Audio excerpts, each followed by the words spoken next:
already starting off with fantastic energy. Oh yeah. Really true. No, we're already starting off with a great energy because I don't think my mic is working.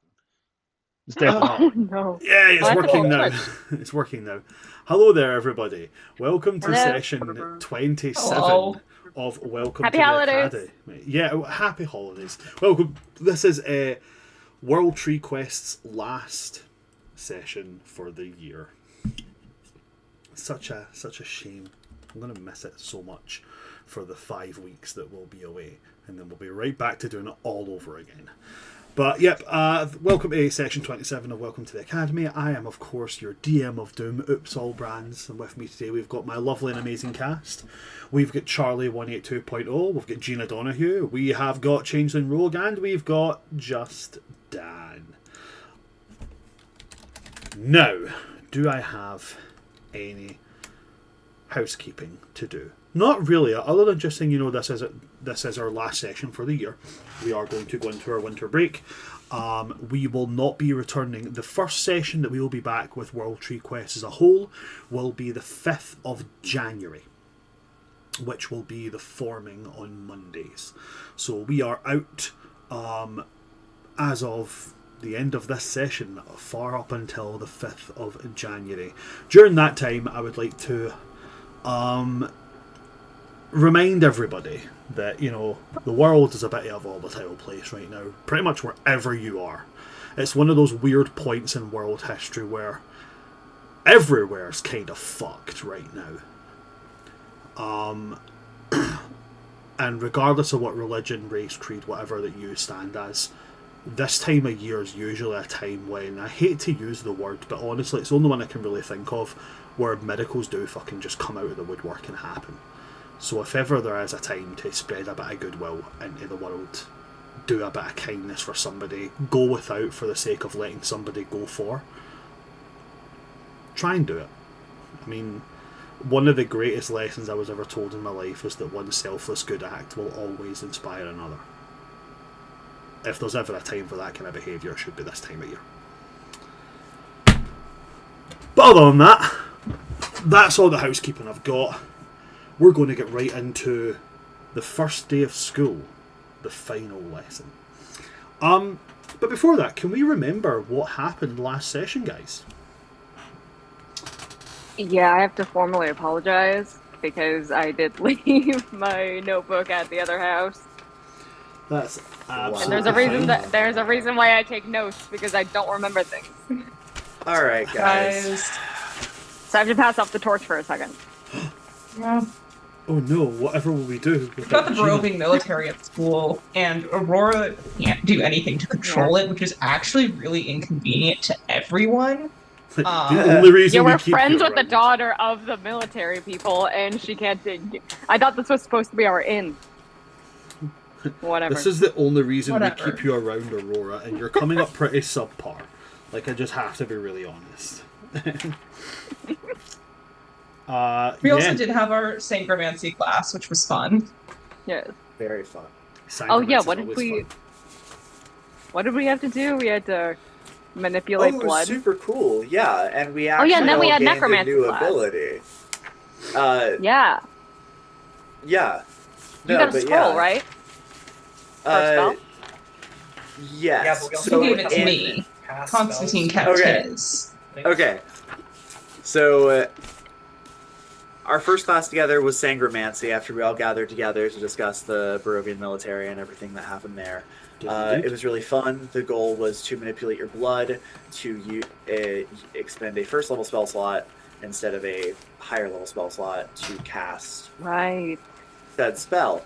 In addition, we all kind of gained a general ability to sacrifice health in order to cast a higher level spell, so the damage is number of d4 equal to the spell's level, and it's necrotic, can't be reduced in any way, but we can just use first level spell slot, which is really cool.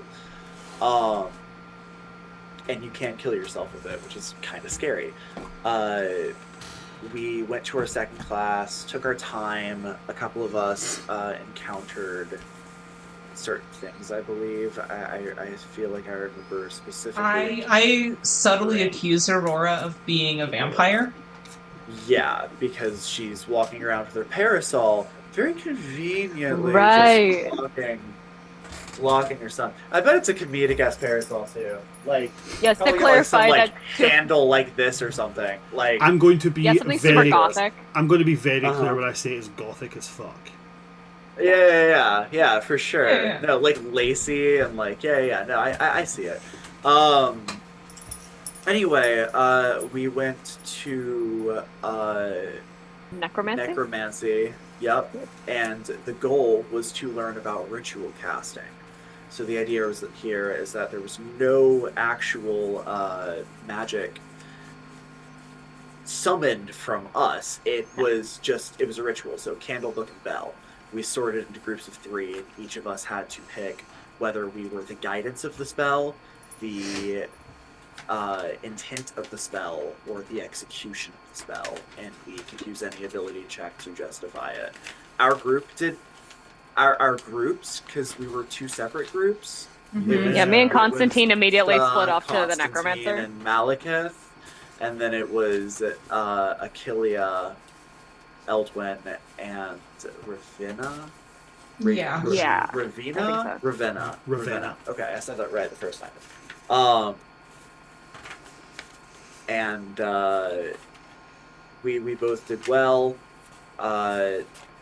Because Constantine and Eldwin got 3rd level spells in Sangromancy, they got blood magic scrolls. Eldwin gave his over to Achillea's. Constantine still has his, and he's a wizard, so I'm sure we'll see that soon. And I can't remember if there was any kind of reward for success in the necromancy class. That's where my memory totally blanks. I think that's all it was, the blood scrolls. Well, the blood scrolls were from the Sangromancy class. Not Yeah, the I don't- necromancy class. Oh, right. There was no reward. For We didn't get any treats. Yeah. What a shitty On the first day, teacher. on the No, first, I'm kidding. on the first day of school, we didn't I get any know, treats. right? No treats? What? We were such good boys. Come on, guys, incentivize. We also Okay. had a Good boy, chat man. with. We also did have a chat with Professor Anders. Right. Yes. Yeah. Oh my gosh, because the monolith thing came back up. Eldwin had fucking visions of stuff, and he only just remembered and put it all together that, like, he Yeah. saw the previous members of the society fighting Yeah. against who we now assume to be Methalos. So, yeah. Yeah, wasn't there a big, like, lore drop at the end of the episode? Or was that the previous episode? There was a bit of a lore drop in both of them, to be honest. There was something Yeah. that happened at the very end of the last episode. It was we started talking about the founders, I'm pretty sure, and how they view magic. If I'm correct. Yes, so we've spoken about Yeah. 2 of the founders. That being Luke Weaveward, who believes that magic, that the true root of magic comes from one's knowledge of magic, very wizard coded. And then we learned about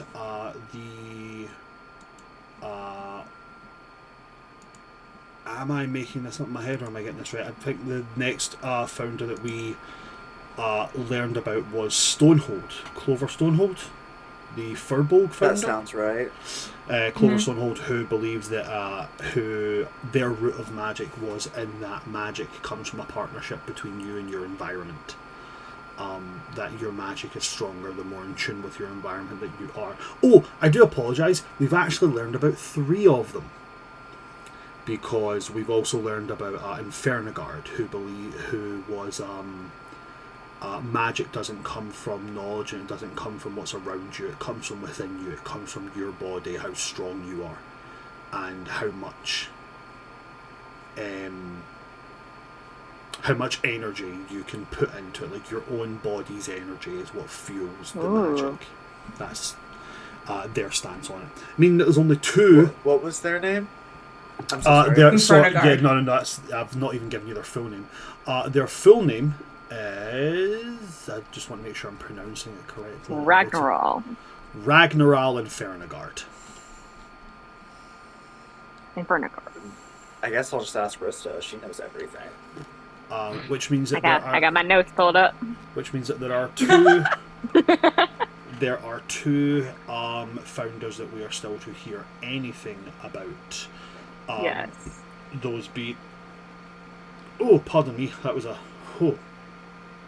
burp that crept up on me there. Those being Morgana Hextiabrim, the sister of Luke Weaveward, and the ever divine Wilhelmina Celestia Vale. It's interesting. I don't know what we're still. Celestia Vale. If it sounds Celestia. Thank if you. it sounds like a province in My Little Pony, you've got it correct. That was Princess Celestia. For your Charlie, information. I'm We're not not gonna going lie. to talk about how I have a My Little Pony version of Achilles sitting in my drawing tablet right now. Charlie, you really just did it. Actually. I'm No, not, I didn't. I'm not gonna lie, Charlie. I don't know that much about My Little Pony. Yeah. It's okay, Charlie. I do. It's okay. I've been told. I I've been four told by sisters. my stepdaughter that I remind her of someone called Trixie. I That's have no idea what that means. insulting. Yeah. Yeah. Yeah. Cool. Remind me to slide tackle my stepdaughter. Yeah, for sure. But I'll remind you. Can you remember where we left off last session? Oh my gummy snacks. I know We the were last thing I have in my headed- notes was talking with Anders. And then we were headed to Psionics. There Yeah, was at a the lot- end of episode, at the end Oh. of like the first episode back, he dropped the bit about like, Strahd has his military coming in, Yeah. and then but that was the episode before, so I don't remember. I'm wrong. This we got a one lunch was break and we went to the focus on the society. student. Yeah. And then study more is basically what he told us to do. Fran, do you remember? Do I remember what? Yeah, we got a lunch we did. period. I At think the we were end gonna of, head at down the to end the of society Psionics, we here got a lunch anyway. period, and we were going to go down Yeah. to the society because Wilbur makes killer sandwiches, and we wanted And to we're talk here about the anyway. new information we'd learned and how we were going to tackle it. Yeah. Right, we were getting sandwiches and that is true. We're going Yeah. to the catacombs. Yes. For sandwiches. For Yeah. sandwiches. Yeah, For We're sandwiches. going to the crypts for sandwiches, guys. Yeah. Someone else is bringing a baguette because there isn't any more bread. Someone else has got to bring that. Spot. I love that you call it a baguette. What else would I call it? What did you just call me? A baguette. That doesn't even. To be fair, if Brand did call Charlie that, I'd be it really fine would with be it. pot and kettle situation. No, yeah, I'd be into it. It would be maybe just a little bit hypocritical of me. In case you guys didn't know, I'm slightly gay. You are? just for the What? record. My only surprise is I thought this was common knowledge because I thought you had to at least be slightly gay in order to be part of this group.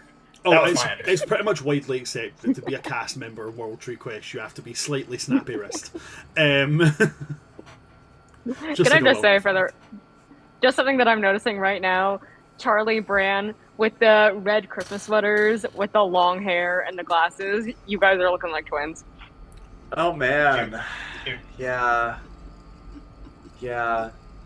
I'm okay with this. I'm okay with this. Yeah, All right, so I don't because of mind. this brand, Such you need a to real- stop making fun of your brother and gay, okay? My brother in gay. My brother and gay.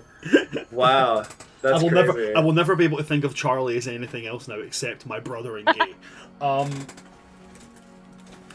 But anyway, we're going to get into the session. Anyway, You are we're correct. getting that sandwiches. We are. We had finished the conversation with Andrus, and it had been decided that because we were already in the school's graveyard, that going to the crypt and going into the lair hideout clubhouse The headquarters. Headquarters. the headquarters of That's the better Blood and word. Bone Society. Let's be honest, it's a clubhouse. So, with that being the case, and as was said, Wilbur does make amazing sandwiches, and I've realised that as I've been watching past the episodes, he's slowly more and more becoming serpentious, which is not intentional. But as you guys enter into, you guys are making your way there. It's not far. You're talking maybe a 5-minute walk from where you are.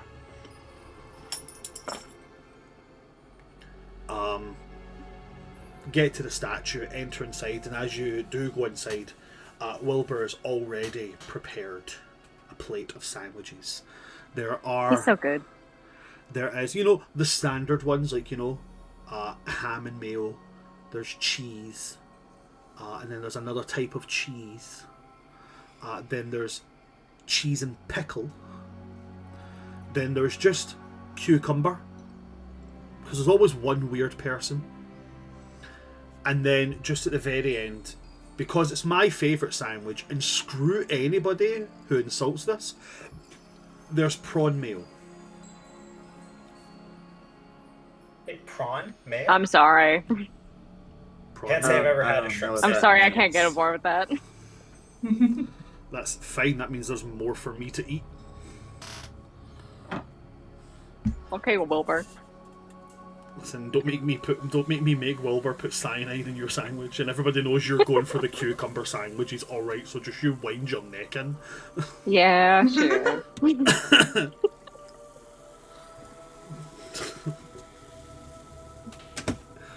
Rista probably puts pepper on her cucumber because to make it slightly spicy.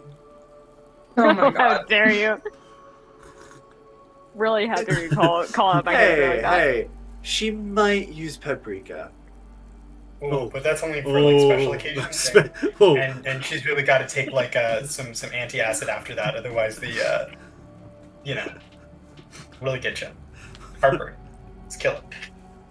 I have chronic really- GERD. I can't talk. I really hate all of you. oh man. Oh god, I love that Rista's just became like the aggressively white character. Stop it! If I know I'm I'm so white, so sorry. it's fair, but if all the D&D characters in this current party were somehow cocktails, Rista is a glass of milk. Like, No, I that's a crazy statement, but I feel like Constantine falls into that more. Like you really don't- say that Constantine is less boring than Rista. I don't know, man. think Rista feels like a shot to the chest, and she doesn't even know why. Yeah. Rista just I don't takes know, I psychic think it damage takes from time. it. She's got Based on that. she eats her cucumber sandwich, and she's suddenly getting Oh my heartburn. god. Rista, roll me a if we were all- Constitution saving throw. I'm joking. If we were all coffee drinks, Rista would be a milk steamer. There we Wouldn't go. I be a Yeah. pumpkin spice latte? A pumpkin spice milk steamer. If we were all coffee drinks, I'd be Right. lemonade. The espresso might be a bit much for her. Nah. Okay, sorry, I'm done. In all seriousness, Stop talking about Rista's actually me. incredible. In all Rista's seriousness, incredible. there is a wider array of like sandwiches and stuff. I know that when we talk about sandwiches in the UK, Americans picture something completely different. So we're going to lean more towards the American stereotype, where you've got like half of a fridge on a sandwich. Oh yeah, it's like completely stacked. There's It's like this. It's like this. there's, like, size. cold Oh, cut. like there's deli cheese cold cut, sandwiches? mayo cold Yeah, cut, yeah. cheese, Yeah. and then another layer of mayo, and then maybe a shred of lettuce. It's like a brief sprinkling of parsley. Subway. I think Achillia just takes some seeds out of her pockets, and then Druid crafts a bunch of edible flowers that she always just throws on top of the sandwiches that she eats. I like how you say Achillia- always, like we. Achillia turns up and just looks at Sandra and goes, nah, and just druid crafts bell peppers and just shoving them on. Like, No, but it's like violets. It's just Like non-edible edible flowers. Just edible flowers. Those are edible. Wilbur is, as you guys arrive, will say, I've also prepared some refreshments. I'll go and fetch them for you now. I Turns and swear to God, Bran, if you serve me milk, I'm gonna have to kick your ass. comes back with a jug of pressed orange juice. Okay. Wilbur, I love you. A jug of pressed lemonade. No. And a jug of cranberry That better be Iron juice. Brew. No. Oh, we don't deserve that? No. You don't. Just genuinely, you don't. Nobody outside of Scotland deserves Iron Brew. If you want Iron Brew, you have to come here. If your country doesn't allow Iron Brew to be transported in without changing the recipe, you don't deserve it. What were the juices? Orange, cranberry, and what? Orange, lemonade, Lemonade. and cranberry Lemonade. juice. Because cranberry Gotcha. juice Do people is... drink cranberry juice straight? Yeah.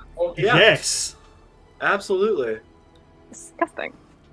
What do you mean? Get the milk. I think she's thinking cranberry cocktail, not cranberry juice, like the And concentrate. now there's just a I'm glass probably of thinking of milk that. put in front of Rista. No, I'm trying to Great. immediately rest it out of this. Oh. Okay. Anyway. Yeah, there's a little spread put on for you guys. Great. And then Wilbur's going to kind of look to you and like, is there anything else I can get for you all? I will take a collection of any of the books correlating to monoliths, potential locations, things we know about the outer planes. Yeah, I think that'll do to start. Thank you. He goes off I'll and help you go through those. after a couple of seconds, he me only too. comes back with 3 books. One is a cosmological reference to all the different worlds and how they kind of tend to fit together in the cosmological The wheel. Yeah. Yeah. The second one is more specific, like instead of just being, oh, this is where the 9 hells are located, here's a brief thing about them. Here's like a map of the topographical layers of the 9 hells, certain layers of the abyss that have been explored, the levels of the heavens, you know, a bit more specifics, including some maps of the individual areas of the elemental planes. And then the last book he brings you out is just a journal, very loosely filled in with, you know, ideas on where certain monoliths may be located. Nothing concrete. Written by who? Doesn't say a name on it. Interesting. How old does it look? Does it look like I mean, within the last few decades or like thousands of years old? I mean, kind of difficult to say. Really, really old tomes that have been in the your headquarters for centuries look pristine because it's dry down here and it's well preserved. So, kind of very, very difficult to tell. It's so difficult that I wouldn't actually make you roll for it because I don't think it would be possible for you to do it without use of a spell. Cool. Rista's gonna look in probably the first book because, like, I think Rista did a lot of research during the summer specifically on the elemental planes, and I think a lot of the research that she did was from within the elemental planes themselves, and she kind of wants to cross-reference stuff from the other planes. Okay, so the first one gives you a pretty in-depth kind of instruction into the kind of how the greater cosmological scale fits in with when you're taking into account the different planes that are present within the universal model. We are following the Great Wheel model. So you have your prime material plane in the centre, then you've got the inner planes, which are the elemental planes and the positive and negative energy planes. Then you've got the ethereal plane, which connects the material plane to the inner planes. Then you've got the astral plane, connects the outer planes with the borders of the material plane, and then you've got the outer planes themselves, which are, you know, you're talking the abyss, the 9 hells, the celestial heavens, those kind of things, as well as the far beyond, the place where aberrations and such would reside. It's a pretty in-depth look at it. Lots and lots of big clunky words and verbiage to take in. But if that's what you're studying,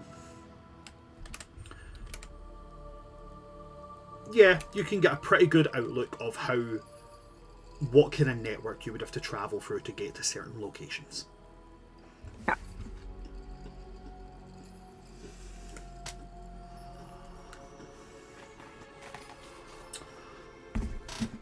Is there anything that anybody else would like, or anything that anybody would like to do with the books that have been given?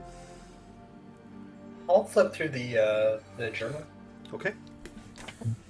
The journal lists Have we- more like... Oh, I'm sorry, sorry. what were you going to say? I was just gonna check. I feel. Have we seen any writing by Weaveward? Didn't we have another journal of his? You do have... What did Weaveward?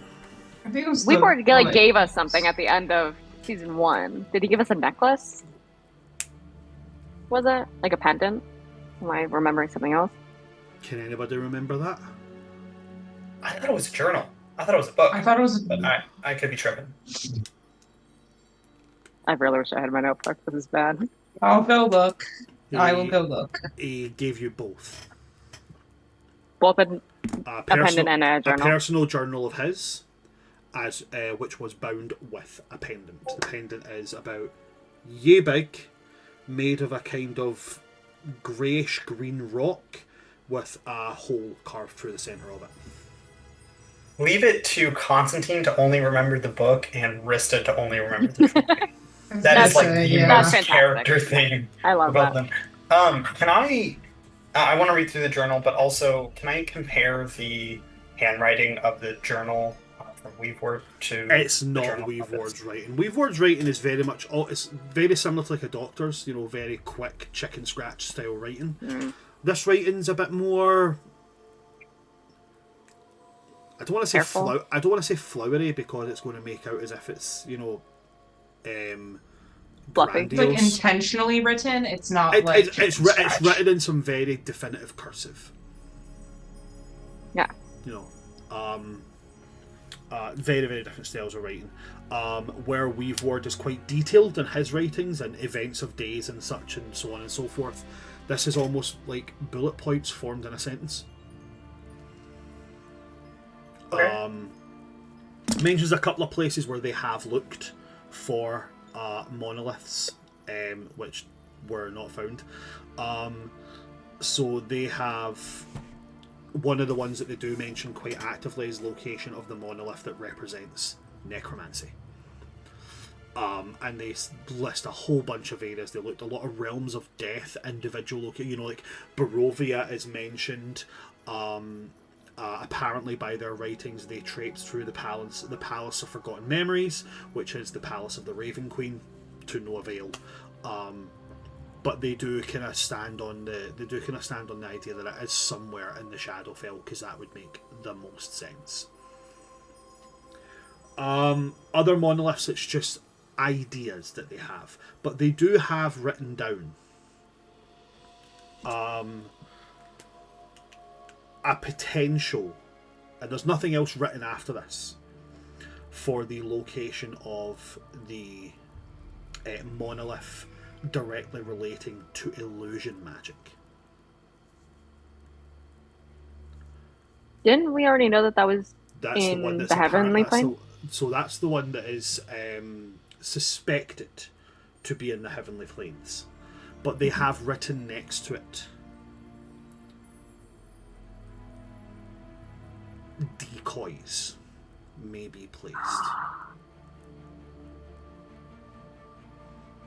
I mean, And that then- would make sense for But the and then illusion. below that, they've also got like a kind of bullet point written that other monoliths, separate defenses, potential for unique methods of destruction. Theorizing that maybe it's not quite as simple to destroy each monolith. Each monolith may have its own form of defenses, protections, and specific ways that they need to be destroyed or defended. Now, Brent, correct me if I'm wrong. Whether this is like known or unknown information, as far as we know, are the monoliths like naturally created, or were they created by people? They don't, you guys have no inkling to that, whether they sprouted up by themselves or whether they were made as focal points. You guys don't know. Interesting.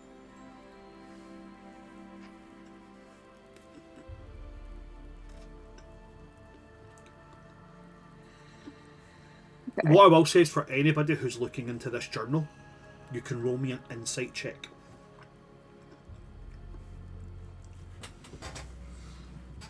Cast guidance on Constantine. I think Achilles just kind of putting I would together really recommend everyone's someone else different does notes. that too. Because that's an 8. Also, make this check. I can give you a help action. I'd rather I give you a help action. Okay. Unfortunately, Brent, would you can't- allow me to make a? Unfortunately, Okay. you can't give the help action, Constantine, because you've already made the roll. That's Okay, fair. I'll make an individual roll. You can make an individual roll. That's only a back 15. your head. Guidance. Guidance. What does that add? A D4. D4. Oh. That becomes an 18.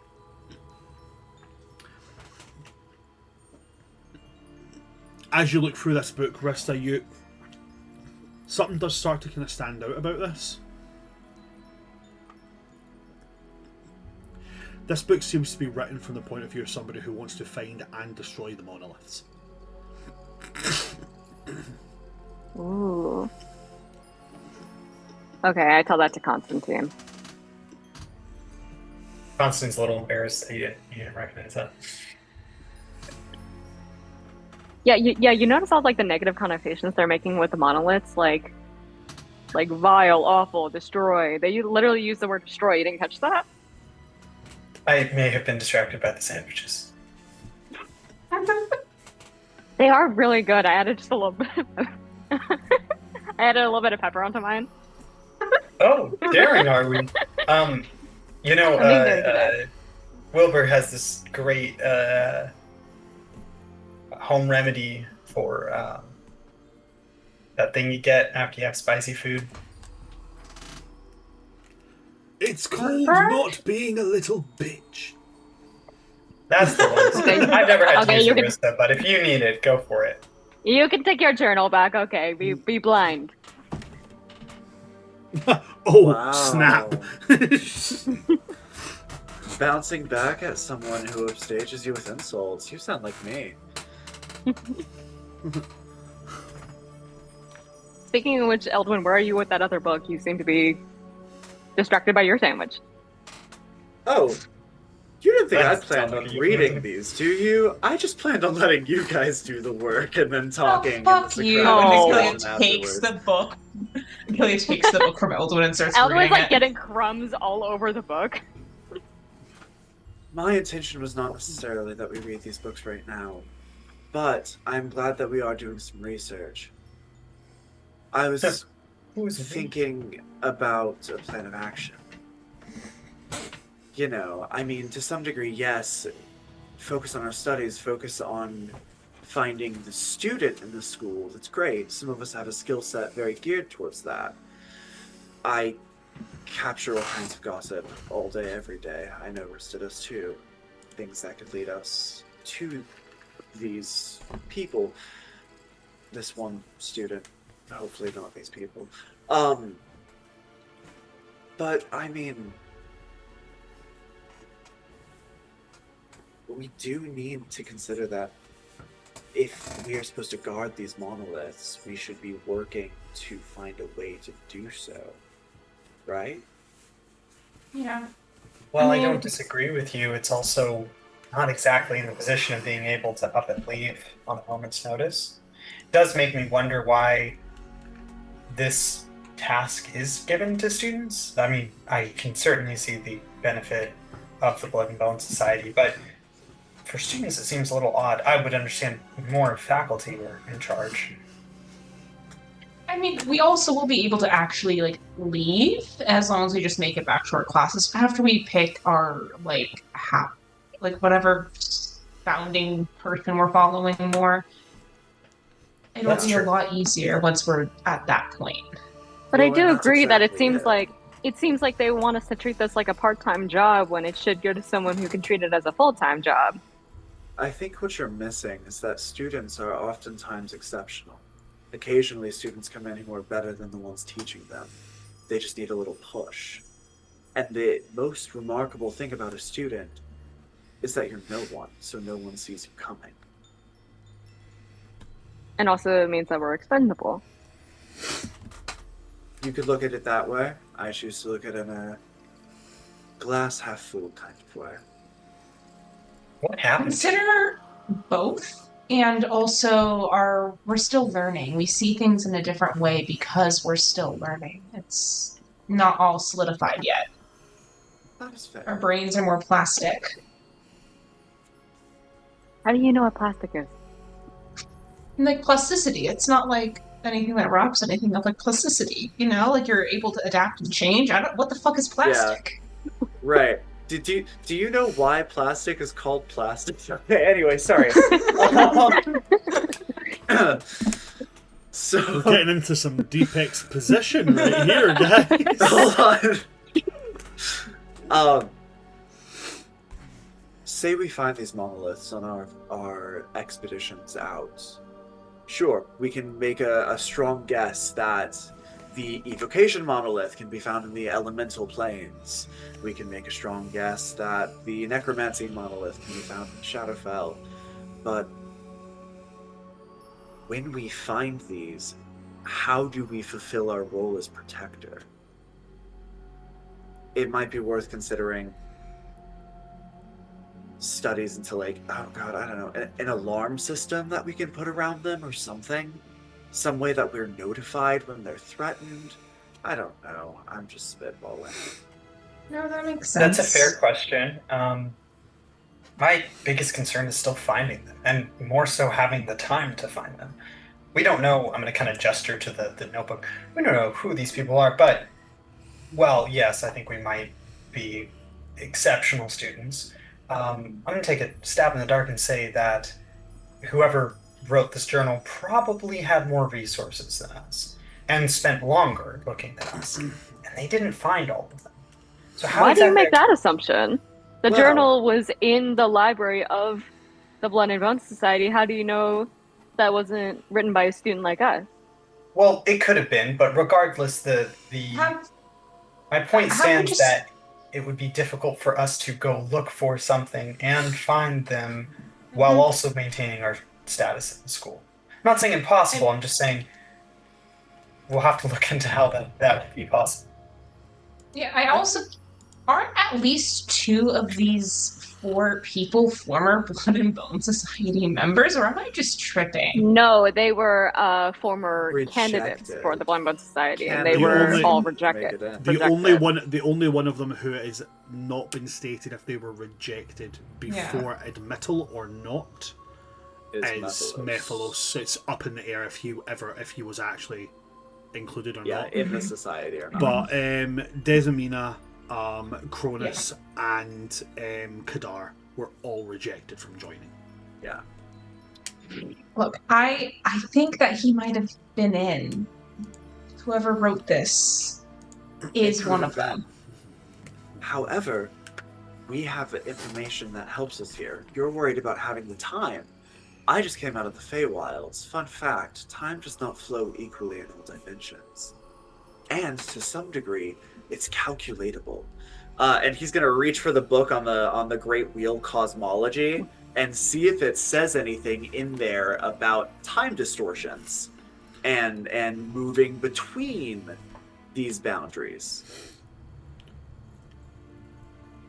So yeah, it would give the information on that it's not quite as easy as just saying, oh, if you go to the Feywild, time is 1/10 slower. It varies upon time you enter there, plane you come there from, plane you're going to. It's almost incredibly chaotic. Do you think we could use Chaotic. chronomergy to make it less chaotic? You think we could use I'm not chaos thinking we're magic gonna- to make it less chaotic? Sorry? I love that you thought time magic. You think we could use chaos magic to make it less chaotic? I figured if our goal is to adjust the passage of time, might be a little bit beyond our skill to do completely, but if there already is some warping that happens between dimensions, maybe we can harness and refine it to be a consistent scale. And yes, I do see the irony in us trying to save the world, and my biggest concern being to not miss a class. I do get that. No, it's very important. We lose access to the resources if we're expelled. And we'll get you to. I'll hook you up with my moms. They might be able to teach you a thing or two. I don't know. I think just the very nature of Constantine being in the Feywild would make it less chaotic. As much as I appreciate that as a compliment, I don't know if my love of orderliness is enough to completely change an entire dimension. I don't sell yourself short. You see where this part says, like, law, like these are the realms of law? You go there. That sounds nice. Yes, the rest of us will go on the opposite side of the cosmos. Limbo! I'm Yeah. gonna stay in my cosmos. You have fun. So apparently where my should we mom start? Do or we space know? mom exists outside of this cosmos. Okay, anyway. Yeah, that's So a where long should train we ride. start? That's too far. Ideally, we should be searching for the. I mean, my thought is that we should be searching for the one that might be in danger the soonest. Or were y'all planning on finding all of them simultaneously? Because we could split up and try and find them all, or we could try and narrow down where they're going next and beat them there. I figure we do it based on where we're going and how well prepared we feel to face the challenges we might face there. Yeah. Can I express a concern? Yeah. I've been thinking about this all summer. We've been instructed to find these monoliths at the same time these other 4 individuals are also trying to find the monoliths. We're all trying to find them for different reasons. I'm concerned we're being used. What if in some way we discover where a monolith is and they manage to get that information too? I'm not interested in being a pawn. Now that Well, that's why we have to find the student, in my personal opinion. That I agree with. Is it possible that the student isn't aware? Because I do see where this is coming from. We technically have all the resources of the Blood and Bone Society, something that the Terror Square does not. It is very possible that we could end up leading them. Leading them right to it. Especially if we choose our members poorly. I have an idea. Yeah. What's that? My arcane focus was once a magic item known as a ring of mind shielding. It was a little zhuzhed out, fancier than that, but it blocked people from being able to detect you. If I could find a way to enchant some items in the same way, in theory we could all ward ourselves from magical tracking. That sounds like something worth exploring. I like the Sure, way we you're have thinking. some books on magical item crafting as well. Absolutely. So let's start smaller picture then. We haven't even chosen our houses yet. I want to work on creating rings of mind shielding to protect us from these people. I'm going to make that my task this year. Maybe I can find a way to access them and bring them here. So I can work with you on that.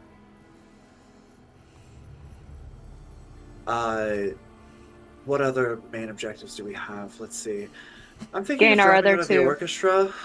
Gain our other two is big, but I'm gonna join newspaper. Oh, but you like the orchestra. Working as a barista, I hear things all day. And I think that what the newspaper at the school needs is a gossip column. Let's go ahead and rat out some students and find our bad egg. That sounds so awful. Exactly like what we probably need to do, but I just having personal information be published publicly makes me want to jump off a cliff. I love when you'd be painting a target on your back.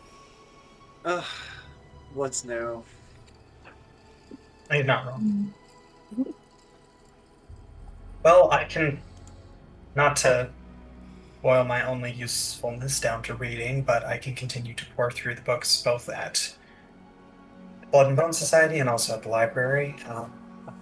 Working up the courage to ask for a promotion that should give me access to some of the more forbidden texts. Could help. I think you're actually an excellent judge of character and would be really good at discerning different members or people who could be good for the society. That would mean I have to talk to people. Not necessarily. It means Oh, you do you want me to hold your observe hand? people. No, I'd rather just cut holes in the newspaper that you write. Look at people from a distance through those. That's the thing, though. Observation. Yeah.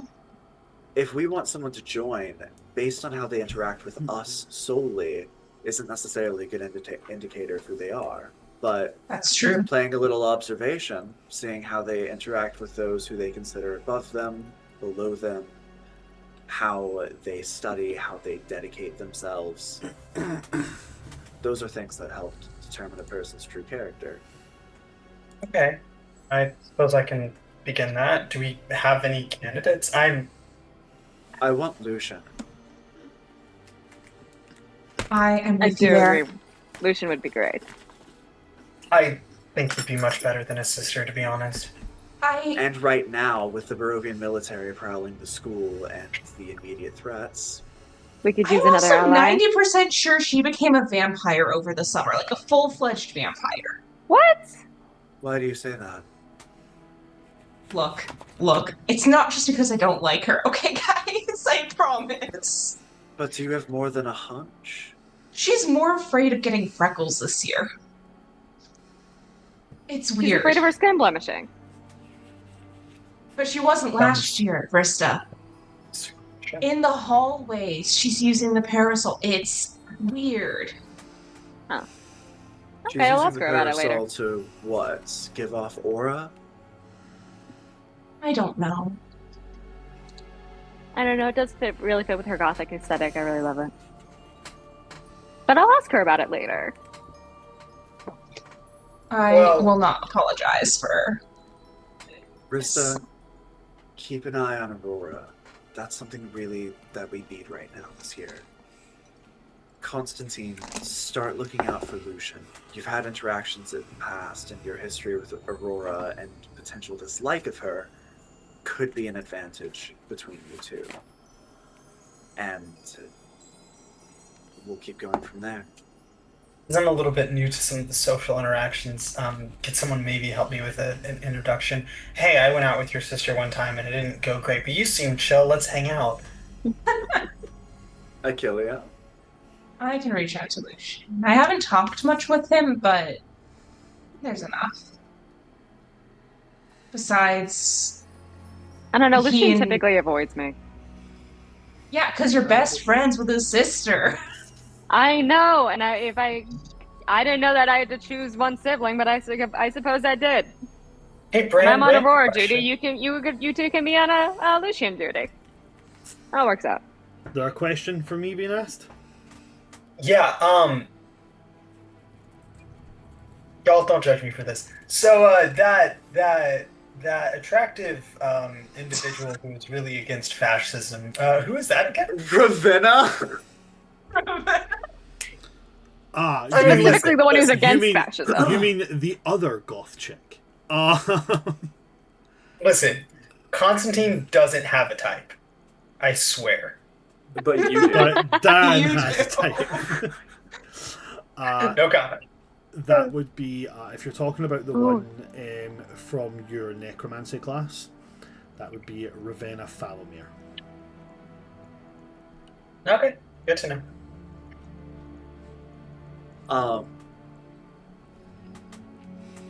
Wow. The party tonight will be a good way to approach certain people in a way that doesn't feel forced. Yes, we should be on the lookout for our two potential society candidates, as well as anyone suspicious enough to work with the Terror Square. Right. I'm about no, to I'm start just. reading a lot more minds. Oh, Not y'all's. I'm making you rings so I can't be them. I mean, you can read mine if you want, but I don't. You didn't have much fun with that when we were in the Feywild. You just talked back to me. I mean, my mind reading isn't as sophisticated as yours, but I do it pretty often. You. And I know, Constantine, I'm not allowed to do it to you. Yes. No. You're correct. There we go. Are we okay with the telepathy thing yet? I know I did that back in the Grand Hall, but if that was too much, I won't do that again. It's a unnecessary, not unnecessary. It is a Necessary even. guys. Thank you. I'm gonna be honest, guys. I still got that flu head fog. good. Playing a You're good. semi-intelligent character is a struggle right now. Okay, So I couldn't real. remember what heartburn was until like 5 minutes after I tried to say that. Okay, Which is and I am crazier struggling because with I heartburn. specifically said heartburn. I also said heartburn. Yeah, I also said heartburn. Okay. Yes, I suppose it is a necessary. We all evil. said heartburn. It's convenient, but I want to make it clear to you that I would never use my magic to override your free will or consciousness. I appreciate that, and to this extent, I do trust you. So, when necessary, yes, we can use telepathy. Great, because it's really useful. Okay. All right. Well, this has been a great chat. We have psionics to get to soon, and then a party to go to tonight. Amazing. I still want. Oh god, we're all going to sneak around even more. Like, Oh yeah, someone was supposed to reach out to me about how we're getting to the party. I don't even know if it's going to be in the same place this year. Well, frankly, No, we should it's just take the not. portals from our rooms to the society and then come out of the mausoleum in the woods already and make it that's what I was planning on doing, but it's not in the woods this year. I don't think it's like somewhere Where are we? else. Where are we like talking about how we're not? I know that We we also- shouldn't. I know that we just did it, but weren't we talking about how we shouldn't walk to the society anymore? Yeah, I know that's it's a convenient, view though. from the society. It's so convenient. Also, we should be careful if other people are getting to the party in one specific way, and we all have a more convenient, efficient way. That might be suspicious. Might be worth it to take whatever escort service that Randuin mentioned. Ah, yeah, some people will notice if That's I'm the not there. plan, yeah. Well, keep me in the loop. I'm still waiting to hear from someone who I expect is also part of the party shenanigans. Yeah, do we... listen, I know we poked a little bit of fun at you and Guy, but He shall Is not be there- named. is there any chance that Kaladin would be a good fit for the society? No, that is something that we had discussed previously and you wanted more time on. He has pros and cons. Pros being he's good at secret keeping, he has a skill set of getting into places where he's not supposed to be, and doing things that he's not supposed to do. Cons being we don't know much about him, his past, his life, his story. And he's good at secret keeping. He's good at secret keeping, which is both pro and con. Until I know more about him and we have a chance to get closer, not yet. But potentially in the long run, the pros start to outweigh the cons. Okay, well, keep us updated on if... Reynard thinks that he's the Trust me. rat, and I'm trying to tell Reynard that that's not true. So. Well, you can find send a out. bandit to keep an eye on him. I'm mad at him, not evil. I feel like Fang would be better at that than Abandon. I'm not gonna lie. Or Just we like send pokes his them head both. out. Abandon pokes his head out from behind a bookshelf and is like, Or we send Put the both. ship down. Abandon it can be down. more obvious. Vang can be more subtle. Reynard went to Poppy pretty much as soon as we got here. I think he's had enough of me over the summer. Oh yeah, I don't think I can summon her now. I think they're just off doing something. Yeah, they're doing a thing. Yeah, doing a thing. Doing something with that they won't tell us about. I mean, having a ball. Yeah, great. Psionics then? And Psionics. loosely look at Lucian and Kaladin as potential joining members. Yeah. And I'll look out for any more candidates. Or Ravenna. She happens to be in the classroom. Vanna. I would love to have her in here, but I don't remember what her. She seems to be a lot more into. I don't remember her main magic, but she does seem more necromancy-y than a lot of other people already have a necromancer. But I could also be really stupid. I don't pay a lot of attention to people's magic. I just kind of do things. We were talking about looking out for an artificer. Mm-hmm. Y'all know an Which could be artificer? interesting. Hilariously, they're friends with Ravenna. They are. That's true. Elaine Ironside.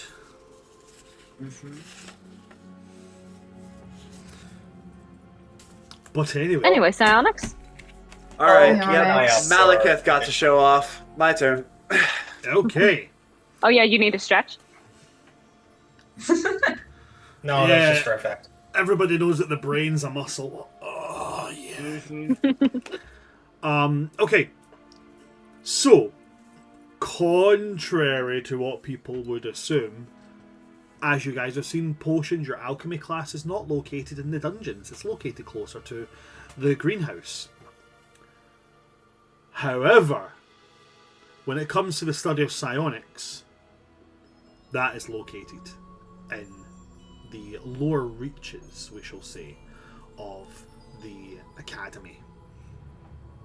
To get there, you guys have to go to the closest place to go for this. I've actually realised I made a mistake in the writings, so that means that I have to take out every single page of the book that I've written for the Blood and Bone Society and rewrite them all out. The closest person to go to would be the temple gate known as Joan, which is the one that would take you to the infirmary.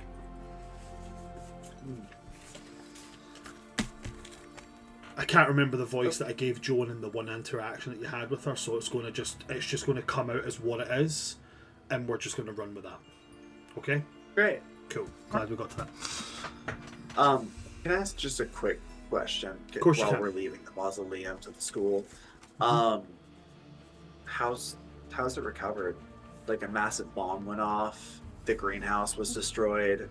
How have they rebuilt? Have the grounds repaired?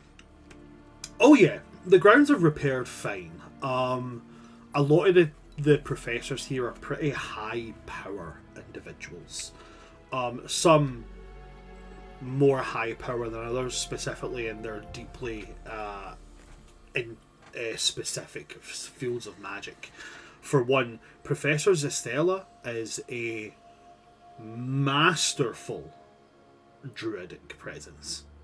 She is easily archdruid levels of power, so the forest was taken care of easily.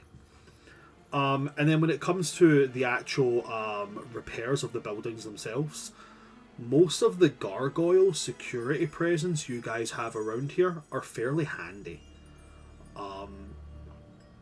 Might take a whole bunch of them a lot of time to just continuously do mending spells, but it works. So yeah, everything is fully repaired and back to the way it usually was. Albeit where the crater was from the explosion, there's probably more mushroom life around there than there was before, because Professor Estella is a spores-leaning druid. Cool. Okay, yeah, thank you. That's all I wanted to know. No problem. So you guys have obviously in your first year you've had psionics classes before. You know what the classroom is. Down at the dungeon, it's very, very notably cold down here. But that temperature shifts greatly into the hot and humid as you get outside Professor Uldaman's class. Illithids require humidity. So it's a humid classroom environment. You guys have been in this classroom before, but I'll... Not in character, but you have done the class, obviously, behind the scenes before. Professor Uldaman's class is filled with resonating crystals. Orbs of deep, dark glass coalescing, swirling masses inside them. There have been students in the past who have looked into one of these orbs for too long and have had to spend some time in the infirmary after, babbling in eldritch tongues. Professor Uldaman is very, very safety conscious and tends to instruct people not to focus too long on looking into the crystals or paying attention to the crystals all too much, but they're designed to amplify psionic resonance so that even the simplest of minds can access the basics of telepathic capabilities. The moment you guys all step into this classroom, you will all gain the ability of telepathic communication up to 30 feet. Telepathic communication is allowed communication. You can't just read each other's minds willy-nilly. However, what it will also do is give you access to the spell Detect Thoughts. And you'll gain access to this as a cantrip. So while inside this classroom, you can pop Detect Thoughts as much as you like. But remember, if you try to probe deeply into somebody's mind, they will know you're trying to do it, and they might just do it back.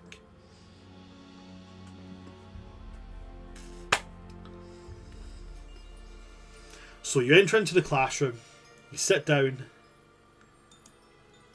and from the ceiling of the classroom, he floats down.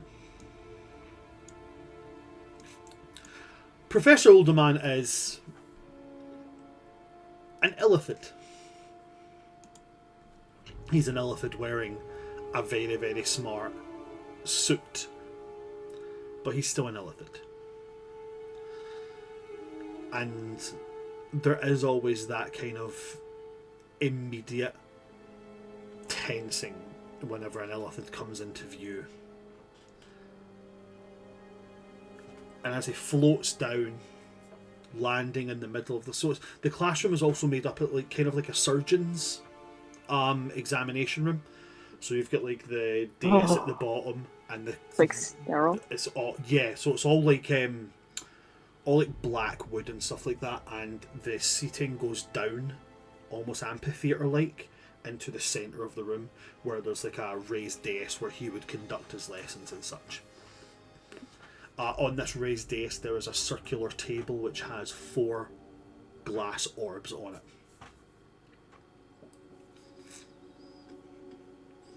He floats down into the middle, and as he lands he starts to speak, and you will all hear it in your mind, as everything in this classroom is done through telepathic communication.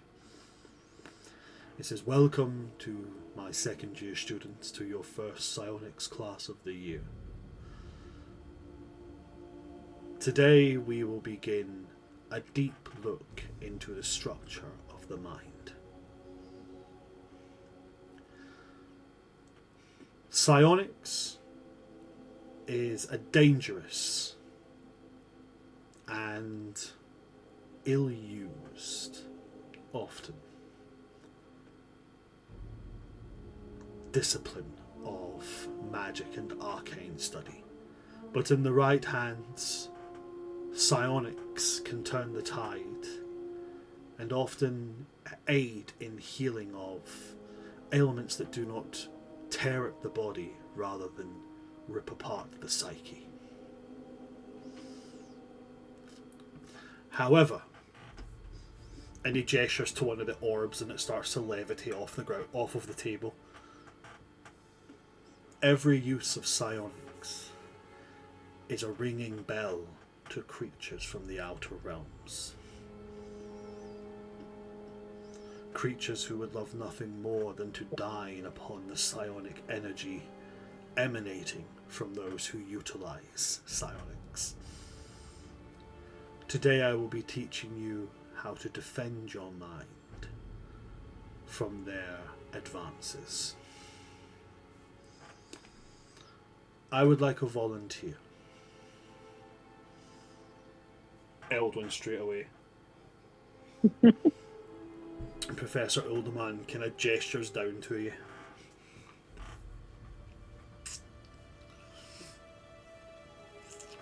He will take a bracelet from the table and put the bracelet on. And as he does so, floating above one of these orbs, you guys can see the image of a brain. He's then going to hold out a bracelet to you, Eldwin. Would you mind putting this on? Take it, clamp it around. Above one of the other orbs, you see another brain. And as they both float there, a line comes between them, meeting perfectly in the middle. And then he's going to say, Eldwin and I are going to attempt to break into each other's minds. However, for the sake of the instruction of this class, we are going to do this in a non-hostile way. But the technique is very much the same in order to tear information from the mind. Eldwin, I would like you to focus on a memory that you do not mind being shown if your mind was to be successfully broken into. Hold it firm in your mind's front eye. I will do the same.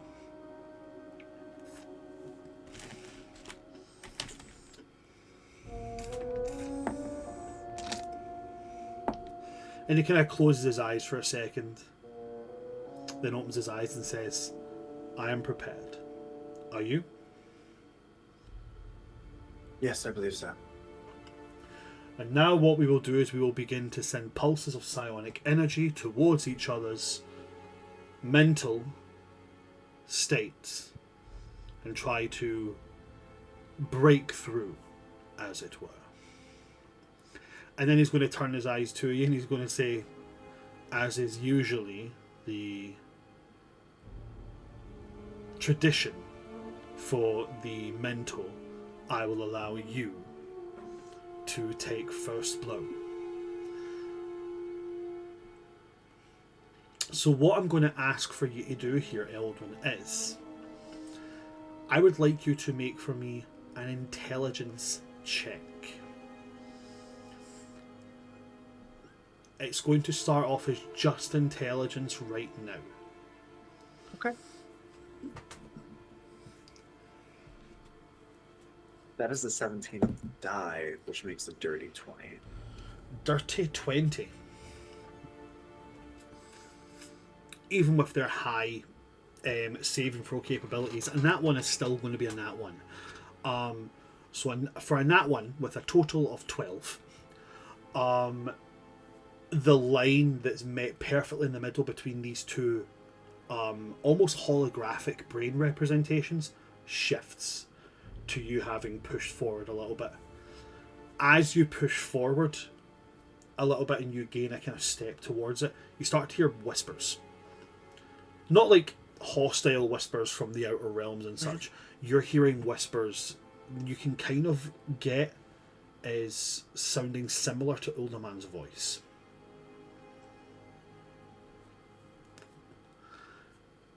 At which point, I'm going to invite you to make a second intelligence check. As you've succeeded on the last one, this one is going to be made with advantage. Okay. Ooh, that was a nat 20. Nat 20. Okay, for a total of? 23. For a total of 23. Okie dokie. With a total of 21 from them, Professor Uldaman is not doing great here right now, guys. You force yourself past again. And you see his eyes kind of shudder a little beneath their eyelids. And now you start to gain flickers of images, but now at this point all of you are starting to hear and see flickering images floating between these two brains.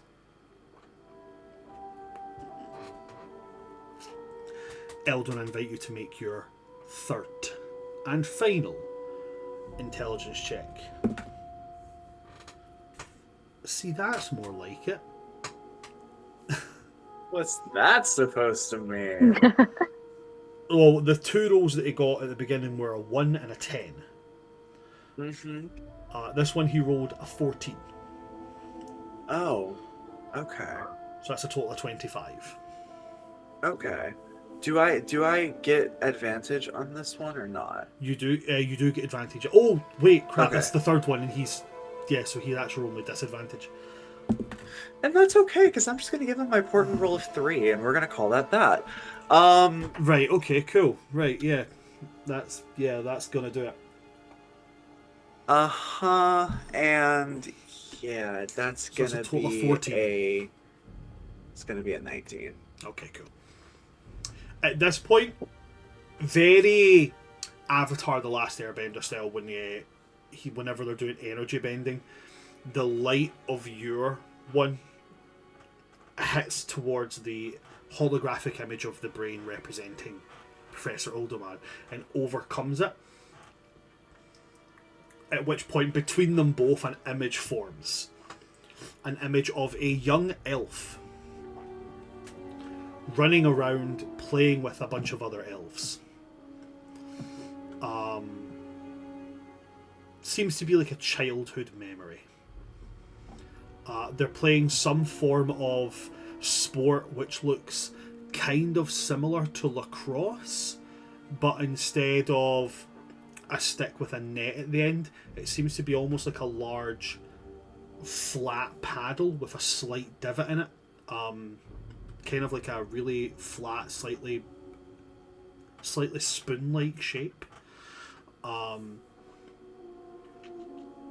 They seem to be scooping up like a ball and using this to leverage up and then whack the ball towards each other, catch it with a stick and moving on. For those of you unfamiliar, it's an Irish sport called shinty. It's like lacrosse, but you want to hurt people. Because you can legally tackle with your stick. And they don't wear armor when they play it. So your shins do get hit a lot. I used to play shinty when I was younger. It's lethal. Professor Uldaman is going to kind of chuckle, and it's weird laughing telepathically. It almost causes like a flutter through your brain, like, you know that feeling where like you get an itch in your ear, but because you can't scratch it, for some reason it feels like that itch is actually in between your like in your head somewhere. It's like that kind of feeling. You guys never felt that feeling? No. What? You never had an No. itch? You guys Have you ever had an itch so deep in your ear that you can't scratch it, so it feels like it's actually in your brain? Yeah, Right. You guys haven't had that? Nope. I have a feeling like it. I don't know specifically in my ear. I wouldn't But I get associate it. it with laughing, but yes, I have had that. It's that I'm just weird. horrible sensation. Okay, yeah, sure. Right, but it's got that kind of feeling towards it. So it's like a fluttering across your brain, and he will gesture to the class like, even the greatest of minds can fall when caught unawares.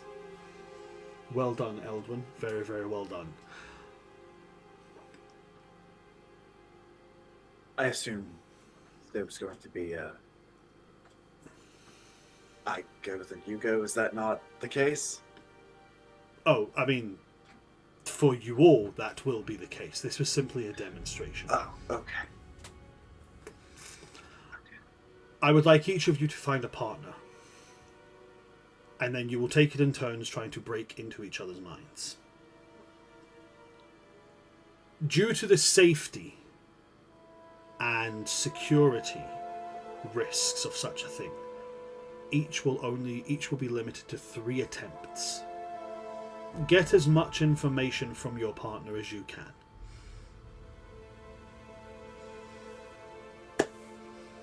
Then he will leave you guys to pick your partners. Now, let's see who else is in your class with you.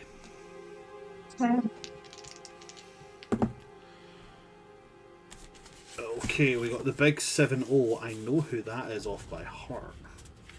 I want to say that it's like safer for us to choose each other, but I do want to like. I want to know who else is in this class. This is a good way to get a bit of information on your classmates. So Yeah. It's also a really good way for us to lose the secret of the Blood Bone Society, so it's real high risk, high reward. No, so it's very specific. You have to think of the memory, so they will not get anything more than what you give them, unless they purposefully try to probe deeper into your mind. Right. You have to actively hold the memory in the surface level of your thoughts, so that if their spell goes through, they get that surface level thought. So in the class, now if you make your surface level thought Blood and Bone Society, then you're just asking for it. If I'm perfectly honest, seriously. Yeah. Like, haha, you don't know what that is. So we have Maiko. Oh my god. What? Okay, hold on. What is going on in Maiko's brain? I kind of want to know. He's the rat, guys. Honestly, he's so funny. Oh my god, he's actually like he can say more than Maiko, and he's just pretending. No, seriously. Maiko is one of my favorite things I've ever created. I don't know how I came up with it. Then we have. Oh, okay. We have Mellowin. Mellowin is oh, sorry, I just read out the third name and didn't read out the second name in the class. Just completely ignored them. So you've got Maiko, then you have Angelus. Angelus is a tiefling. They have a very physical presence of magic, similar to like to Cedric or to your little dwarven friend Rista Carilla. Very physical presence. Is he cleric? Angelus, they are not a cleric. Angelus is a hexblade. Then we have Mellowin. Mellowin is a high elf. I don't think you've met Mellowin before. Mellowin, high elf, moon domain. No, I'm absolutely wrong in that one. I'm looking at the wrong person. Just because it starts with Mel doesn't mean it's the same name, Bran. Oh no, it was they're both the same. Wow, I put 2 of the people whose names start with Mel and made them both Moon Domain clerics. Mellowin is a Moon Domain cleric. What else we got? We'll go. That's 3. We'll go 5 more. 5 more seems like a good number. We got.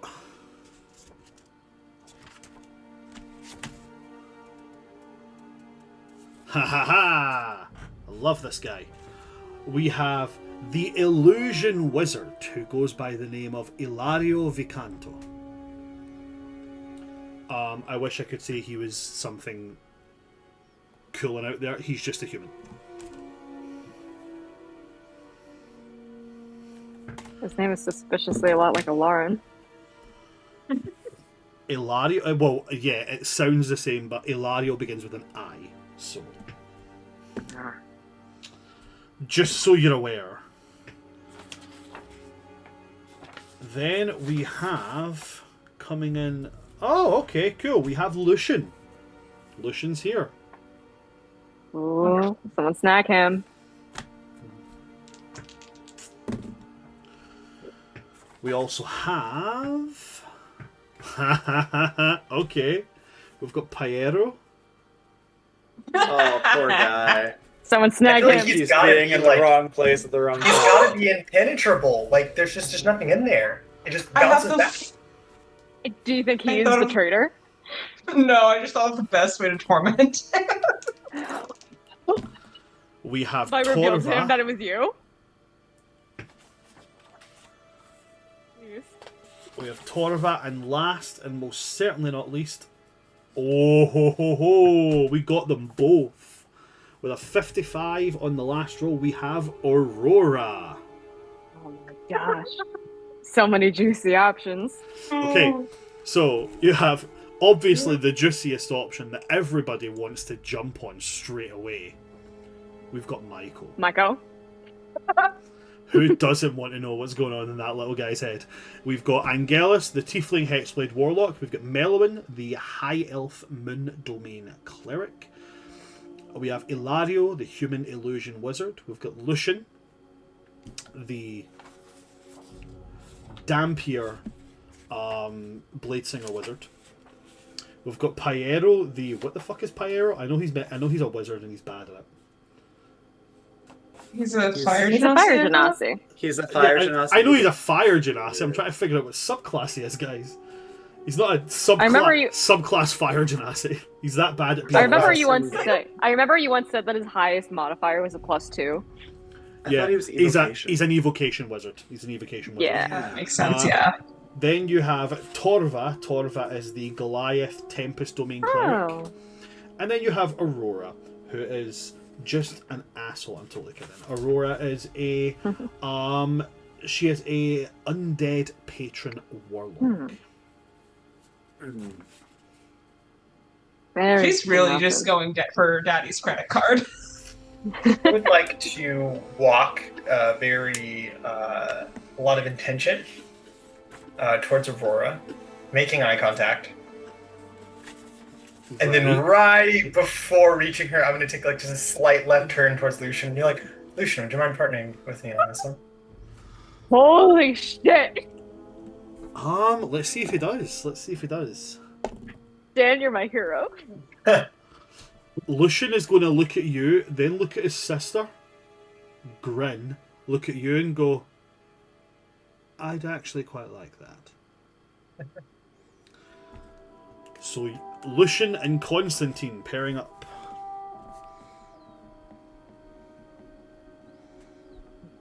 Okay.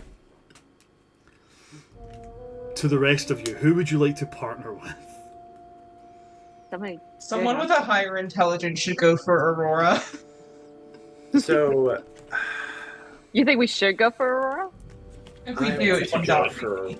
like I will pair there up is a with her. part of me that wants to, but I really think you should, Rista, because you're Yeah. the intelligence caster. I am. You're the one with that there, and me being able to do that just now with my intelligence score was sheer dumb luck. So I Okay. honestly think you should go for Aurora. Try getting inside her head a bit. I mean, I'm likely not going to get anything new. She's not going to give me anything new. Oh, We're to do something about her summer. you're not gonna push? No. Oh, well, do you I want me need to do maintain it a then? relationship with her.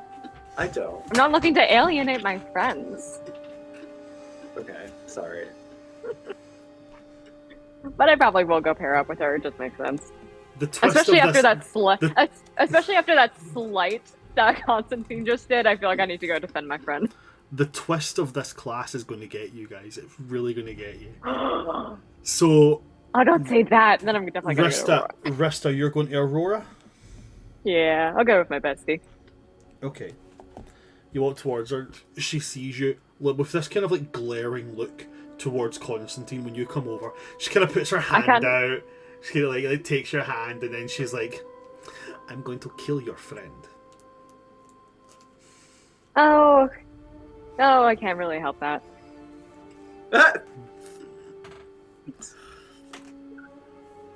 Also, Eldwin. everyone say hi to Marina. Hi, Marina. You're such a Hi, good baby dog. girl. This is what I'm talking about. You guys have seen me talk to cats, and I don't know how to do it. You put a dog in front, and I'm like, "Hello, puppy. Hello, doggy. You're such a good girl. He's such a girl. You're He's such a good. Look at the fluffy neck." Those are very dumpy. Look at her. Okay, slight Elvin, deviation. who would you like to partner with? I'm gonna let someone choose me. You're going to let someone choose you. Okay. 1, 2, 3, What if 4, it's Pyro? 5, 6. It can be whoever feels up to it. Whoever dares. It fucking to is as confront well. you. It's fucking Pyro. If you do that day in the cafeteria, I'll love you. All right. Pyro's One pretty gonna, boy to another. Well, Pyro walks one over pretty to boy Eldon too. and is going to kind of... You and me. I feel like we get this.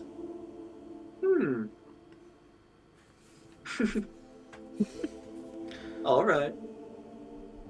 Okay. Achillea. You have a selection of Torva, Ilario, Meloin, Angelus, or Maiko. I'm going to avoid Michael like the plague. Really? Well, I'm pretty sure Maiko asked Achillea to the dance. They Yeah, did. that's fine.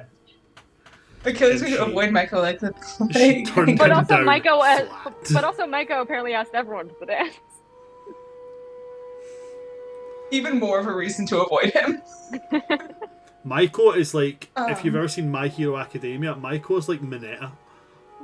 It's just Yeah, even more of a reason to avoid him. That's unfortunate. I am avoiding him so hard. I'm going to go over to Torva. Torva. Okay. Torva, one of the few people who you probably don't have to like crane your neck down to look at. As Torva Is part of it. Torva kind of sees you and kind of waves and is like, I was hoping that you would come to me because I do not know who else to talk to. Oh. I feel you. I also just like, if I was paired with Michael, I was gonna scream. Like the height difference, I just feel like it's gonna be such a problem for this project, you know? I definitely understand that. We gotta stick together. Now comes the part that's going to twist you guys up. I need you to choose. Are you defending or are you probing? Defending. Eldwin, you're defending, yeah? Mm-hmm. Okay, so Eldwin, in that case, you will be making wisdom saves. Ooh, goody.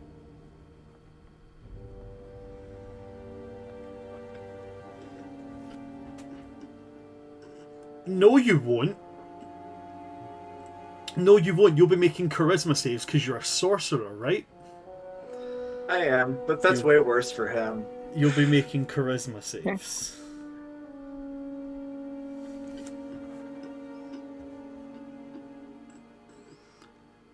I'm gonna let Constantine. Aurora choose. Okay, I'm going to get to Constantine first and then I'll roll for that one. Constantine, Yeah. are you going to be defending or probing? I don't like the term probing. I just want to say that. Okay. Well, I felt But you that want. I felt that probing was a lot better than having a feel about. Like, Well, that also doesn't sound great. I'm Okay, sorry, is the word what would- penetrating any better? No. do you know I what? would Do you know like what? to Actually, die? do you know what? You're very correct. We won't use the word probing. I actually like Gina's word better. Are you going to be defending or are you going to be penetrating? I really don't like those two as the only options. No, I think Then- that's it right there. Are you gonna be the defender or the penetrator? Why don't you just ask me if I'm going to be top or bottom? Like, God. Okay. I Are you thought going to be we top were. or bottom? I just get confused which one's which, to be perfectly honest. Are you going to be defending against a mental attack, or are you I going to don't be trying know. to Which one mentally attack somebody? I mean, in theory, it could go either way.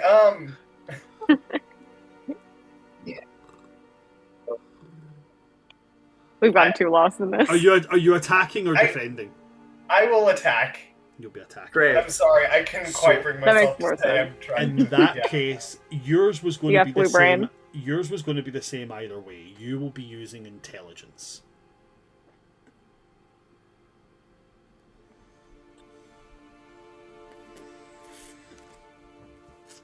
Achillia, will you be defending or attacking? Or probing or penetrating? Whichever one you prefer. Like, You see, originally I was just gonna roll for feel it like and go we're- for defense, but now I just feel like we have so many wonderful words that I need to go with penetration. well, will you be defending or penetrating? Like, I'll be penetrating. you'll be penetrating, okay. So in that case, Solely because we have words now. in that case, you will be We rolling. have better words. You'll be rolling wisdom checks.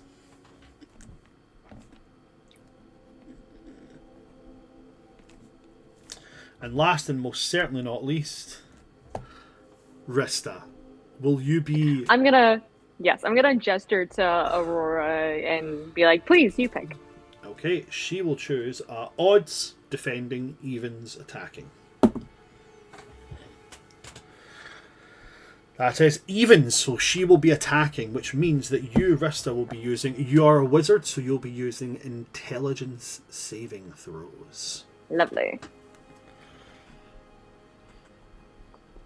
Okay. What I was built for. Now, memory firmly in your characters' minds. It's going to go best 2 out of 3. If they succeed on 2 of these, your memory will be partially shown. If they succeed in 1, people aren't going to hear. They'll hear some whispering, but they won't make out any details. If they succeed in all 3, the memory is shown and heard to everyone. Ooh. Oh, sorry. Damn, I you can't guys, do what I you was guys, gonna do. you guys are just 1-on-1, so it would be just shown to the other person. That's what I meant. Sorry. Oh, okay, Um, never mind. Okay. So nobody else will hear the Nobody else memory will but hear. our person. Cool. I'm going to go to Lucian and Constantine first because the simple reason they're the first pairing on my list right here. So I'm just rolling a flat intelligence check. No, you're rolling intelligence saving throws. Oh no, wait, you're Good. attacking, aren't you? Yeah. You're attacking, so you're rolling intelligence checks. Excuse me. Excuse me. Who's rolling saving Excuse throws? me. What? He's penetrating. He's penetrating. He's penetrating. Let's use the right word here. So, very similar to a couple of tests we've done this before. Your first one is just 1-to-1. Your second one, if you succeed, you'll get advantage. If you fail, nothing happens here. If you succeed on your second one, you gain advantage and he gains disadvantage. Okay? So, Okay. first off, 1-to-1. Oh, that's... All right. That's be a lot better. That's a 15. Meets it, beats it.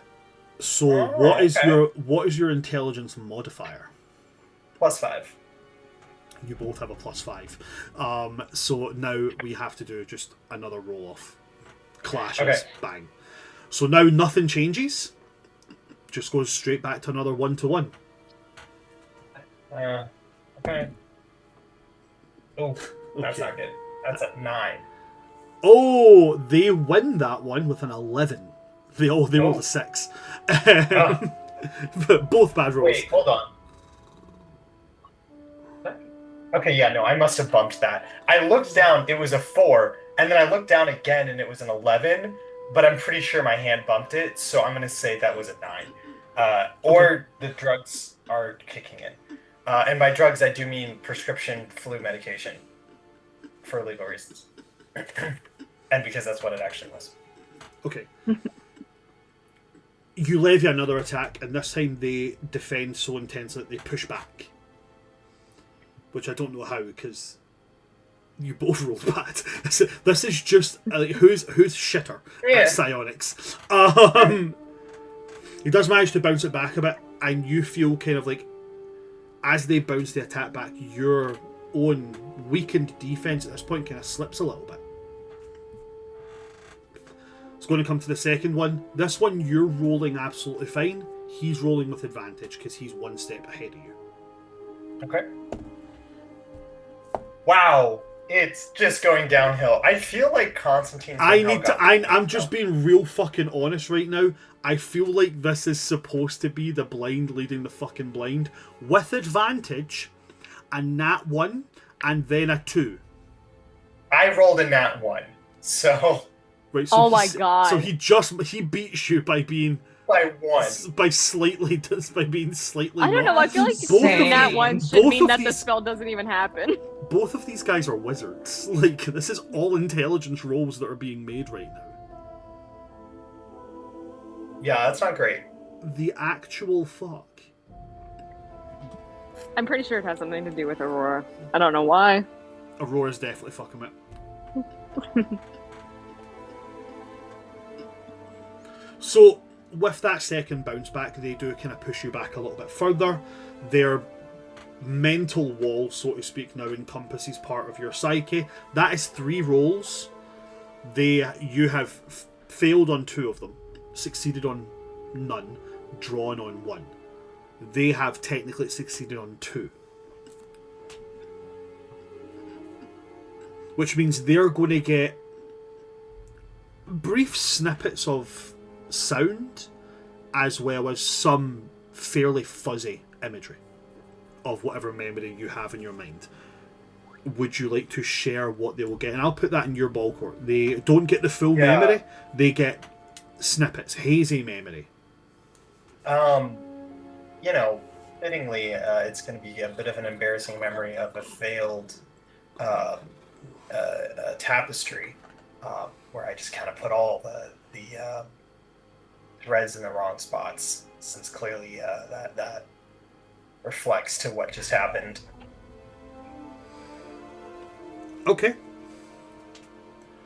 So at the end of it, you both kind of open your eyes, share that look of like, neither of us did really well there, but we're just gonna. Lucian gives you a look that's very much a. We're gonna just act like, you know, we were like a really good intense match there. Mm-hmm. Yeah, we both did like he gives you this look which just very much reads as like, I'm willing to pretend we were better at this if you're willing to pretend we were better at this. Yeah, I'm gonna I'll make eye contact with him, glean it, and I'll like wipe my brow, like And he's right. gonna kind of like, like take out like a tissue and like dab at his nose as if he's getting a nosebleed from it and stuff, and just like, it was very, very well done, Constantine. You put up quite a good fight. Absolutely, that was quite the struggle. We're quite evenly matched. Very intense. Deeply intense. True, yes. Thank you very much, Constantine. It's then going to go to second on my list, Pyero and Eldwin. Now, Pyero, remind me, not Pyero. Pyero is going to be attacking. You're going to be defending. Yep. This is going to be fun. Yeah, it is. He kind of stretches out his arms and gives you a look and says, I must prepare you, because I will not go easy on you. Oh, of course. I would expect nothing less. And then he does the X-Men, like kind of, now like focuses in. I need you to make a charisma saving throw while they make an intelligence check. I'm going to choose to fail. You're going to choose to fail. What are you doing? I don't like this. Oh no! Whoa! Oh no! Okay. What eldritch god are you about to show this man? Exactly that. Oh god!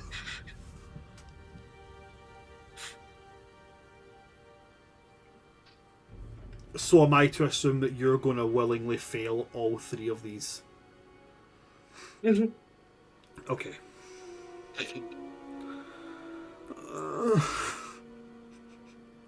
It was just supposed to show off how dumb he was, and how his mind is going to get snapped in half. So, first one, he kind of feels his mental attack push forward, and he's like, aha! You will fall to the wrath of the swift mind of Piero, and then he pushes again. Oh, wow. That with the professor must have just been beginner's luck. I'm not good at this at all. I don't like it. I don't like it. I don't like when you do these kind of things. Okay. Second push. Pushes right past and he goes, ha. I hope that you have prepared yourself for total humiliation. And then he pushes again.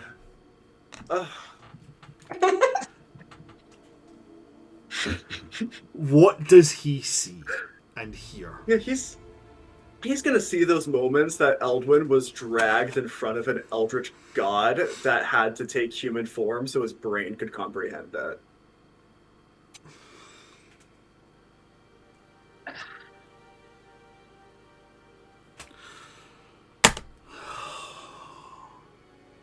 I don't know what saving throw to make this poor man make. It's just glimpses. Oh yeah, right, because a glimpse of Cthulhu didn't break your sanity or anything, right? I'm Let's- fine. Shit, you know, that's a 5 on the saving throw. Oh no. So that's his mate. Do you know what? I think the only thing fair, I'm going to make him roll a saving throw for all of them. Wisdom. Okay. What does he have to Charisma. wisdom? He's got a +2 to wisdom. +2 to wisdom, +2 to intelligence, +0 to charisma, which means in total But he has a rolls saving throw bonus, right? Because of his class? to intelligence. He's a wizard. To intelligence, yes, but wisdom and charisma, it's just flat modifiers. So in total, he got a 7, 11, a 5. Oh. Oh, what happened to this man? I'm going to roll a D100 to see how severe it is, but I've got an idea of what's going to happen to him. I was trying to do it funny, and I'm scared I did it really bad now. If This is it's a- consequences. If this is the lore this is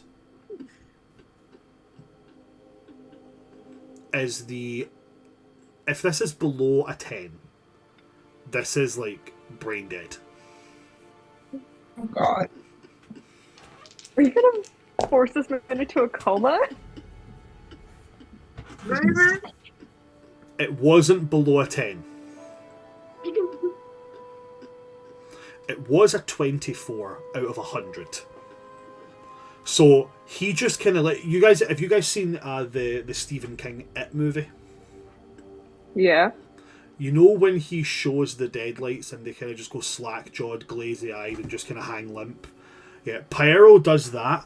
What I'm now going to do is I'm going to roll this D100 and I'm going to multiply the result by 4. Actually, I'm going to roll the D100 and the D4 and I'll multiply it by whatever's on the D4. That's how many days this guy is going to be in a coma. Oh no. Okay. Somebody tell me, what is 4 times 55? Let me get a calculator because it's over 200. 220. 220. Pyro is comatose for the majority of the school year. Oh, He's Charlie, no you longer too in far our on year, this one? guys. Pyro is now. Hey, Alduin. I think Pyro's Alduin, getting you held good? back a year. Yeah. Oh my god, does the rest of the class even happen? Can my comatose? This is all happening at the same time. All these are happening at the same time. God. Oh my god, and it's so, what makes it so much funnier is that Pyro isn't even someone we really hate, he's just annoying. That was collateral. Oh. Christ. I will Shit, say no, I I that, did this feel to a bad. nobles. I will to a say that nobles he'll kid. be in the infirmary for like a while, but he will be treated so he comes out of that sooner. But he's going to be comatose for at least like a couple of months. So everyone's gonna be talking about that, you know they are. Your brain really is weaker than mine.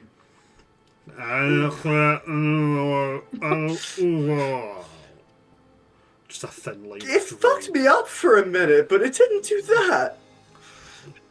Like, my hair turned white and stuff, but... Oh... We now go to the lovely pairing of Torva and Achillea. Achillea, remind me, after the comatose shouldn't. Are you attacking or defending?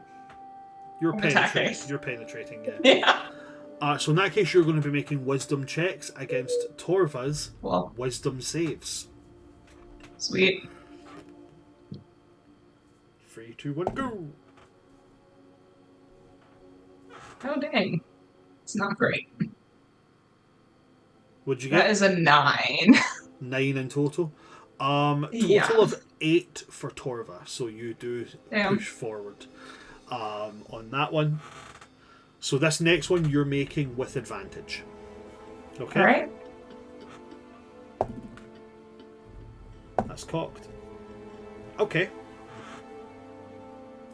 Modded 20. Modded 20. Okay, so theirs is going to be a 24. Okay. Sweet. So they push back. So now it's just back to 1-1. You've won 1, lost 1. This is the decider. If Sweet. this is a draw, it's going to be very boring. Okay. It'll be funny, though. It will be funny. 18. 18. What's your modifier? It's a +5. +5. Okay.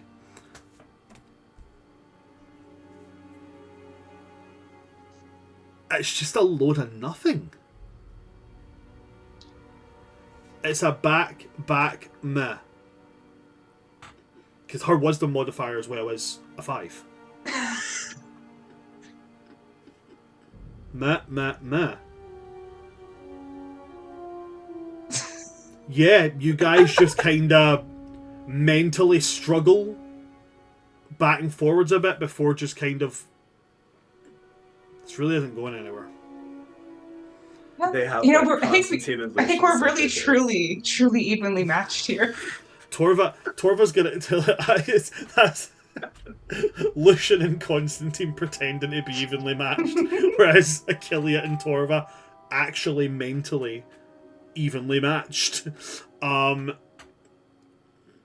Yeah, so they will kind of like just kind of look, give you this strange look and be like, so there is nothing moving here at all. There's no give here or interesting. Yeah. I didn't realise that your kind of magic operated in a similar mindset as mine's. That is very interesting. Wait, really?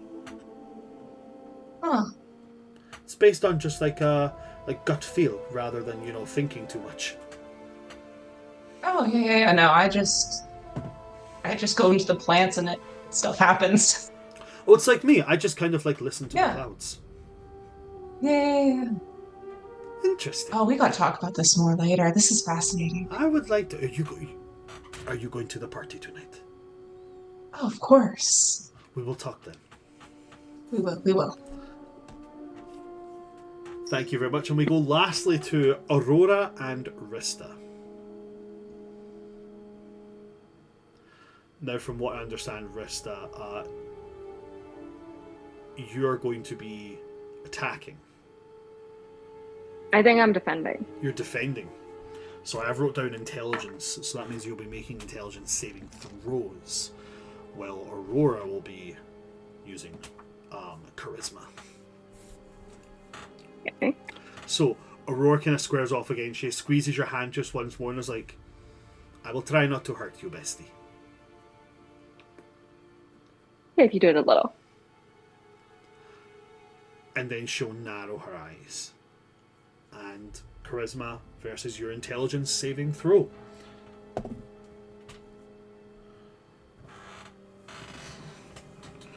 That would be a 19. A 22 from Aurora. They push one ahead, which means they're rolling now with advantage. You're still rolling just 1-1. Okay. Ooh, That's a 12. That's a 12. Okay, cool.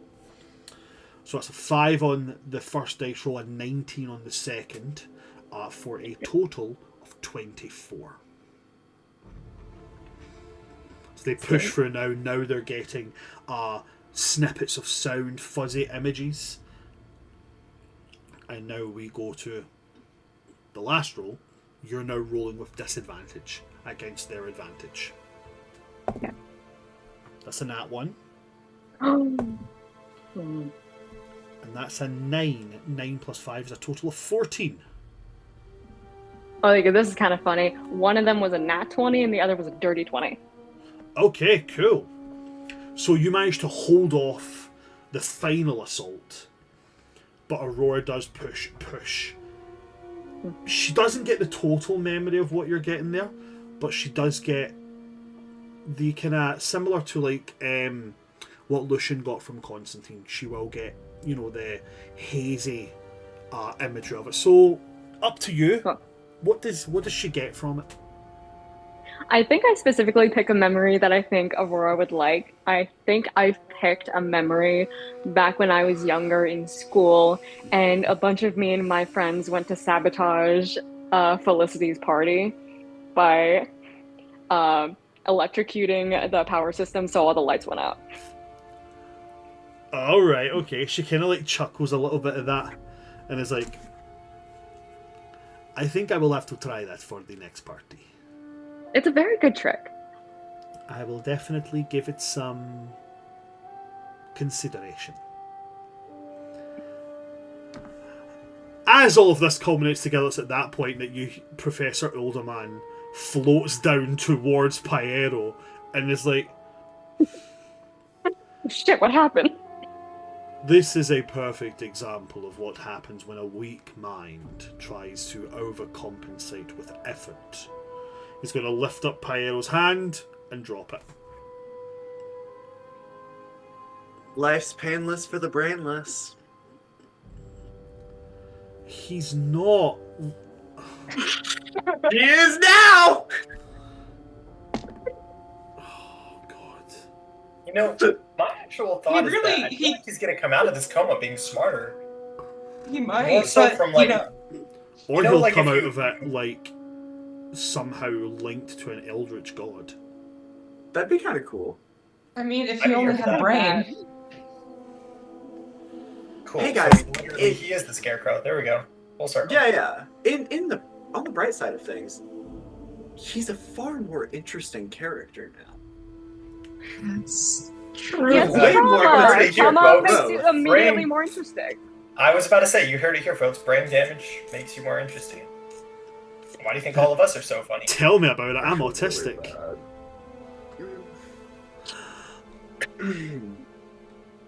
He is going to give this poor boy a look over and then look back to class and say, generally there would be a bit more to this class, but with the current situation with Master Pyero here, I think it's a good idea for an early finish while I ensure he is taken to the infirmary.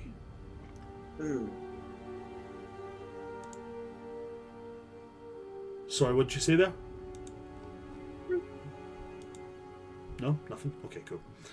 I do think I'll take advantage of this use of detect thoughts, or even just a message, and I shoot one over to Eldwin being like, what happened? He wandered inside my head. I let him. Oh, I hope. I mean, I'm gonna get out of your brain now. Apparently it's not a good place to be. I no longer want to be inside this brain.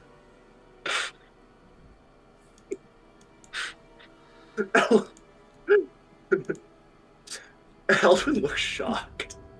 He didn't know that. Goes into like uses the telepathy to go into Elvin's head. It's like, what did you show him? How I got my powers? Across the room, Achilles just goes like this. And then ow, ow, ow, ow, ow, ow, ow. All I did was show him how It's I like got my it's like powers. clicking the Everybody, escape button over and over again. Professor Uldaman will use telekinesis to levitate this poor boy who just kind of floats along. And he's going to class dismissed very early. And he will float off to take Pyero to the infirmary.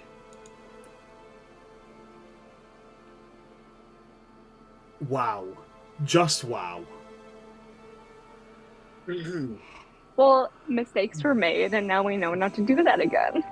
Well, So- now we know what the talkative party's gonna be. I mean, Oh if my you- god, I was literally gonna say, you're gonna be known for this for the rest of the year. Listen, if you need to take a lesson This from is the the psionics first day of class, school, Eldwin. don't let me in your head, and don't try to get in mine. With that being the end of Psionics class, you are dismissed. And that is where we'll take our 15-minute break before we come back for the second half and what you're going to do with the preparation for tonight's party. Don't go anywhere, folks. Let's see you in 15 minutes and maybe we'll find out if somebody else becomes a brain dead husk. Don't go anywhere and we'll see you after our 15-minute break. Oh, that's puppy.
Well, would you look at that? We are back for part 2 of our little session of Welcome to the Academy. For those who missed part 1, well, now there's a student in a coma. And to be clear, it's the first day of school. Of our First second day of school, and this guy is The already in a old coma. news, fake news, never happened. Yeah, who did that again? Listen don't to know. the wind. This is fake news. We're not doing this.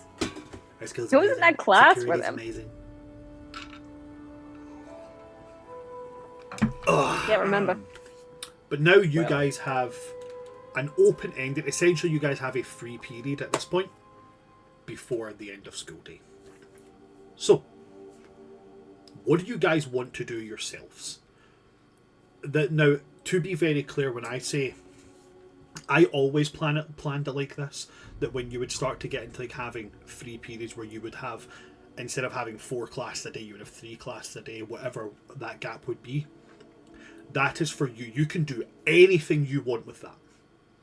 I will plan nothing for them. You guys decide what you want to do.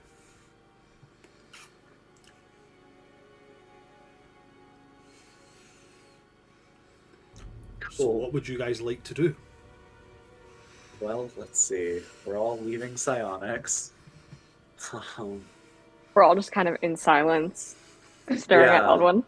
Yeah. Hey, Yeah. hey, Elwin, do you want to tell us what happened there? Do you want to talk about that? You okay, bud? I know, You right? have a This is kinda 1,000-yard sick. stare.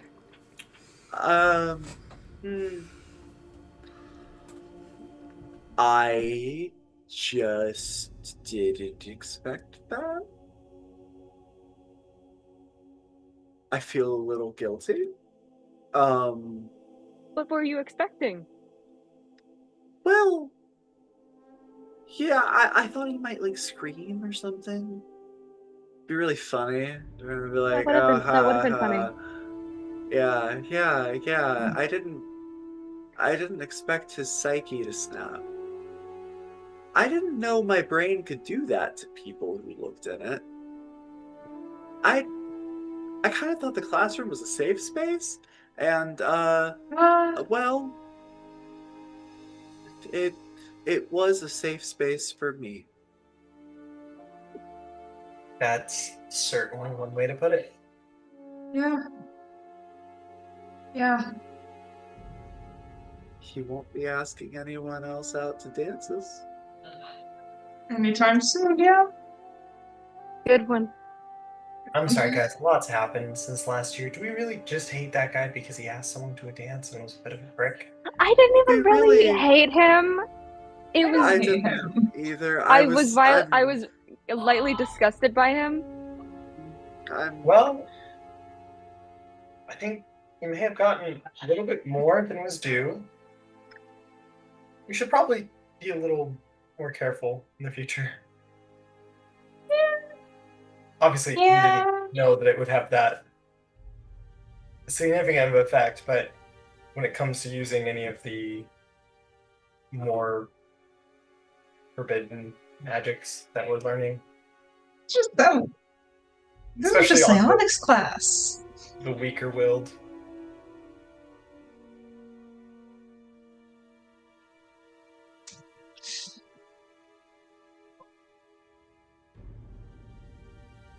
right. I would think that I'm gonna go try to find out more about this party, or maybe even God, we're choosing houses at like the end of the week, Yeah. right? Should we like see what the Blood and Bone Society has on the founders? That's awesome. Like we have so much information there, right? Yeah. At our disposal. We should I feel go like use it. Yeah, we One should do Mr. that. I wonder You if and we can I find, like, specifically should do diary. that. Yeah? Alright. Me and Rista are gonna go to the Blood and Bone Society and go do Turn to that. Achillea. Yeah. Sorry, did I miss something? I feel like they were. I'm just as confused as you are. Oh, that's a first. Okay. Usually the people around me can pick up on things better than I can. Yeah, I'm I gonna think like they're put my trying to arm teach us around Constantine. Eldwin. I'm gonna put my arm around Eldwin and we're just gonna go down the hall. kind of rubbing his back just a little bit. This is unsettling. Yeah, I don't like this for so many reasons. This is... Well, apparently I'm good at reading people, but not good at talking to them. So how about you go have a conversation and I'll stand next to you awkwardly as I read them. I can't believe you're having me go talk to your girlfriend, to your ex-girlfriend. Whoa, Brother. Oh, okay. First of all, we didn't even go out on a date. We accompanied each other on a dance. So More far, fun to say ex-girlfriend. we were never a thing. I mean, geez, you steal alcohol from an incredibly powerful being for a girl one time, and people start using the term ex. It's crazy. And Did you ever for give the it to her? record, I'm sorry? Did you ever give it to her? Oh my god. So we were supposed to drink it together, but we never got the chance. So now I just have a really expensive and incriminating bottle of alcohol. So why don't, when we all gather as friends one night, just have it, just use it. It doesn't weigh on you anymore. Maybe. How about we just talk to Lucian instead? Because for the record, I'm more interested in him than his sister. You're gonna have me get you a boyfriend. I mean, listen, I'm always down to try new things, but I was a little bit more centered on adding a member to the Blood and Bone Society more than adding... No, Constantine, no need. You said plenty. You're more interested in Lucian than his sister. It's cool, it's fine. It's okay. At least he's not a fascist. You don't know that. I get the vibes. The only person who has any confirmation of what Lucian is like in his later years is Gina. Is he a fascist? No. No. No, it's definitely He's not fascist. specifically very anti-fascist. He's incredibly anti-fascist. And you know Well, what's there like you just a little peek behind the curtain. I don't know anything about Aurora except in this game. I met Lucian, didn't meet Aurora. So she dies. Good to know. I don't know. I don't know what happened. Not dead. Not dead. Torpor. Sorry, wrong game. Fuck. Oh shit, wrong vampires, fuck. Not far off. Not far off.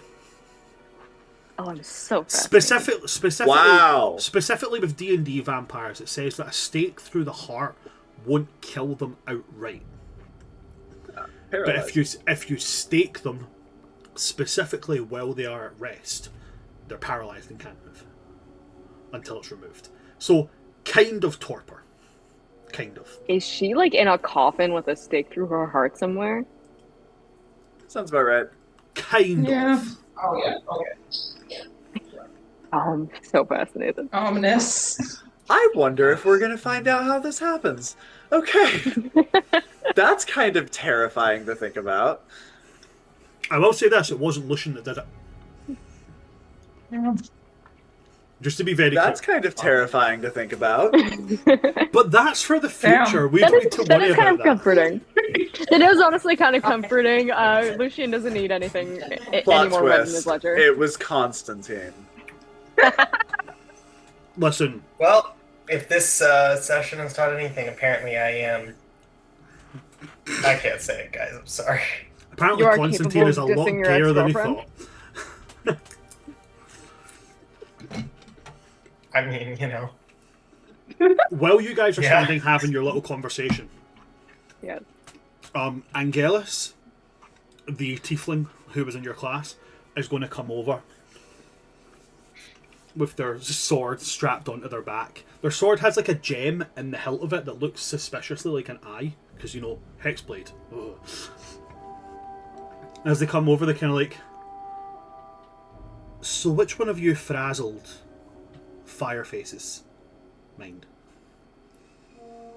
That was our friend. He's gone now. Well, our friend, he just Rest in peace. That's. he's no longer with us. Oh, I'm so sorry. Why? He's just over there. He's just no longer with us. Like, Like he's walking away. He's just He's right no there. longer with us. Oh, he's in Like- the other room. he's Right, in, you can see him and Rista walking down the hall. he's in a better place. Oh, I'm so sorry. Yeah, I know the dungeons suck. He's upstairs. He's moved there's on so much room for he's that. moved on to the next Yeah. plane. Oh, I'm so sorry for your loss. No, he just went to visit his family. Yeah. No. So are we assuming that this is like as we're about to walk off? As you're or- about to leave is what I intended with it. Okay. Yeah. Yeah. That was me. That was me. Well done.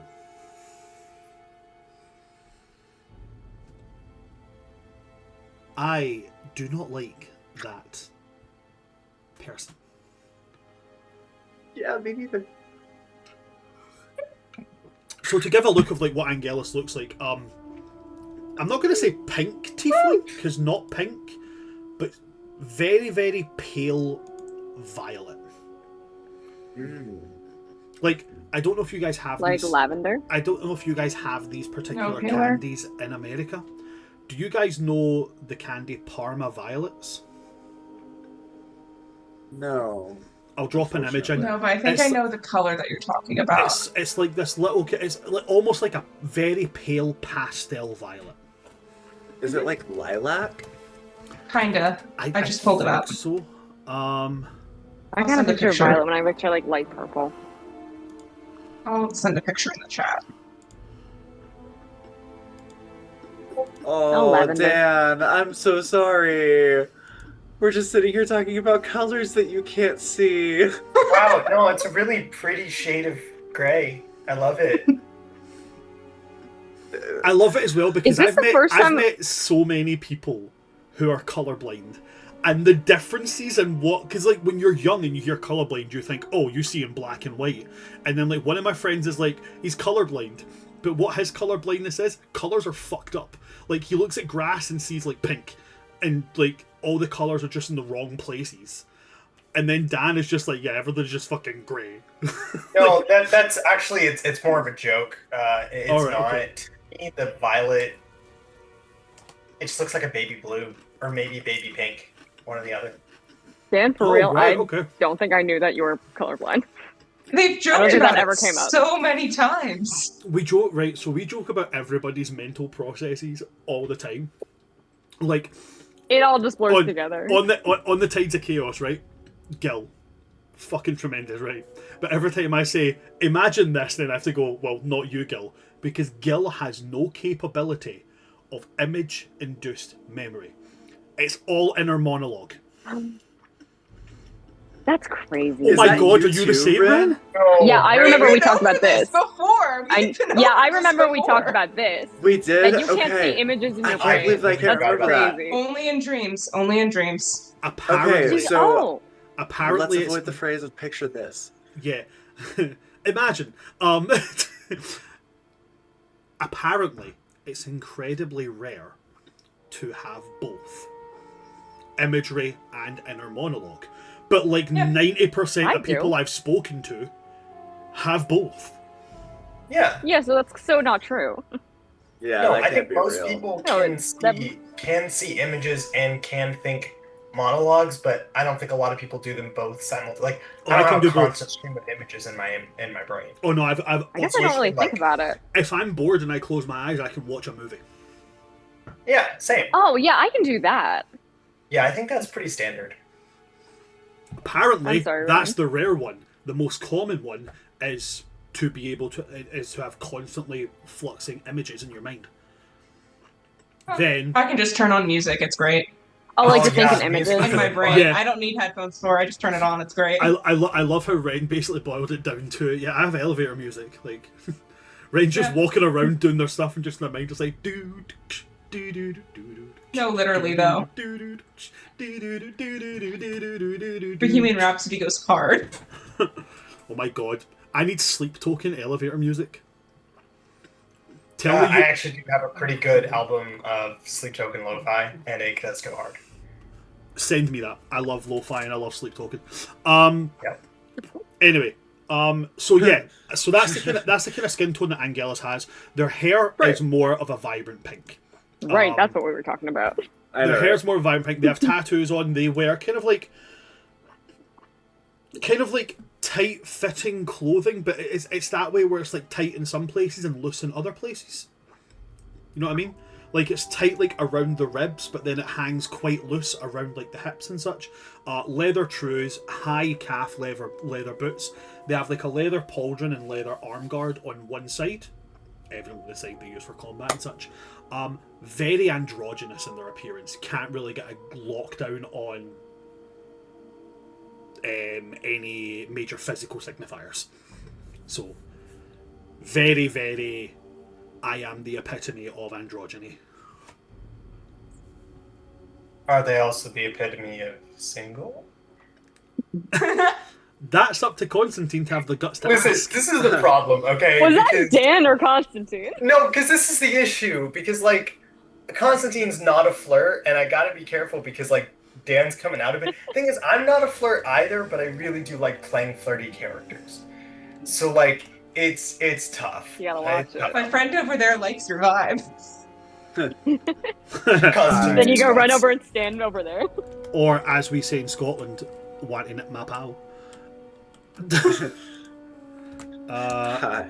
Now that Kaladin isn't speaking to me, I do need another large, hot person in my life. Oh, they're not large. Stay away! You already have one! They are not large. They are about 5'5". Like, Oh, okay. Well, We'll make do. No, okay. I'm totally joking. I already have a hot tiefling in my life, so. alright, y'all stay back, man. All y'all who already have love interests, okay?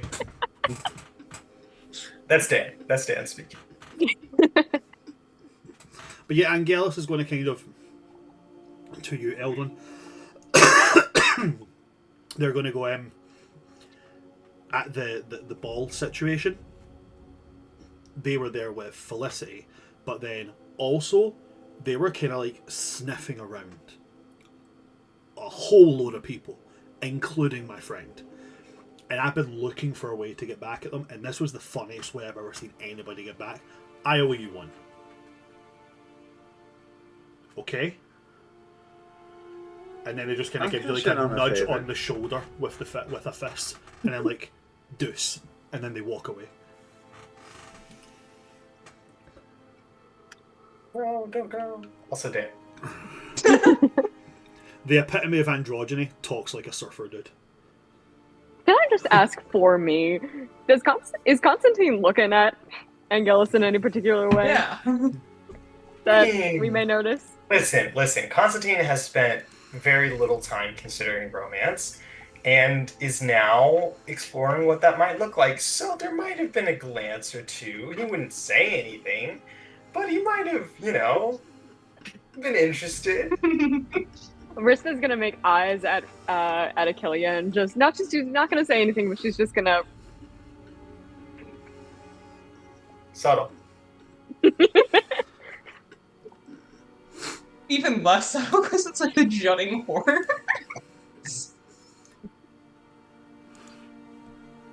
I fear this will do terrible things to my ego. Can it really get any worse? That's a good question. Always. You know what? Concerning you, it isn't. Yeah. Do you want to go back? I've gathered my mind. I do have something I need to go do. Rista. Rista, you're welcome to come still. Sure. I'm happy to There'll follow. be a pit stop before we go to the HQ. And then I guess me and Eldwin head out. Okay. To Achillia and to Constantine, is there anything that you guys are going to do while they're off gallivanting around? You want to go find Lucian? That sounds good. Okay. At some point this afternoon, I do have to find Randuin, but let's do this first. If you need to find Randuin first, that's fine too. I mean, We got let out have... of class early. He's still in class. Oh, okay. No, that's true. Then, So I mean, you guys, Lucian was in our class, so I assume we saw him walk out. yeah, he's left. He has headed upstairs. So you are free to go and find him if you would like to. Yeah. Okay, so we'll do you guys, and then we'll come back to Eldwin and Rista. You guys make your way upstairs, back to the kind of main atrium of the academy. Everybody's milling around, chatting. It's quite a funky little vibe going on here. Everybody's kind of having a bit of fun. Being back in school and such. However, what are we gonna have? I'm gonna need a survival. No, not survival. Perception check from you guys. You said perception, right? Perception. Yeah, I'm going to use my portent for that one. Oh my gosh. Make that a 17 on the die. I roll. And then that would be perception 25.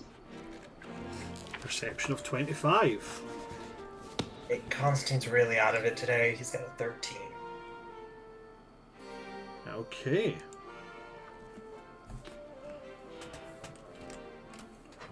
Constantine, your mind is still befuddled with images of the really hot androgynous tiefling Angelus, so you're just kind of distracted. That's fair. Achillea, you can see above most of the crowd here, so you just kind of look around and then you spot the telltale lot, like down to the middle of the back, white hair. And you're like, okay, cool. There's Lucian over there. Like, there's like two people who have this hair, and I'm one of them. Lucian is standing over next to the one of the staircases that leads into the higher kind of roots of the school. He's standing. He's talking to two other students. One of whom I think you would recognise. Mm-hmm. The other one I don't think. So what I mean by that is above table. One of them I think you will recognise because I'm pretty sure you've met them, you know, in game. The other one I don't think you've met in game, but you will of course recognise who they are. So the first one is the one that you've met in game before, the War Domain Cleric Sika, human, fairly broadly built, very Greco-Roman styling, red hair. You know, she's pretty badass. The other one, I don't believe you've met in game yet, but you would recognise who they are. They are, I wouldn't say quite as tall as you, but definitely on the tall side. You would... Oh wait, no, you guys have met them. You guys have met them. Oh, well, you may not have met them as in conversed with them, but you've definitely seen them. Hela, half Goliath, half Orc. Really, really tall. Obviously, half Goliath, half Orc. So he's standing talking to both of them. And then after what appears to be kind of like a fairly calm conversation, they all turn and start to make their way not up the stairs where they're standing meeting, but down a corridor that leads towards... where does that corridor lead, actually?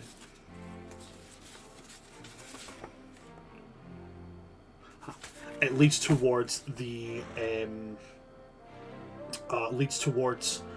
the back of the school, where it would take you out to the greenhouse, the alchemy class, and to where your magical creatures class would be.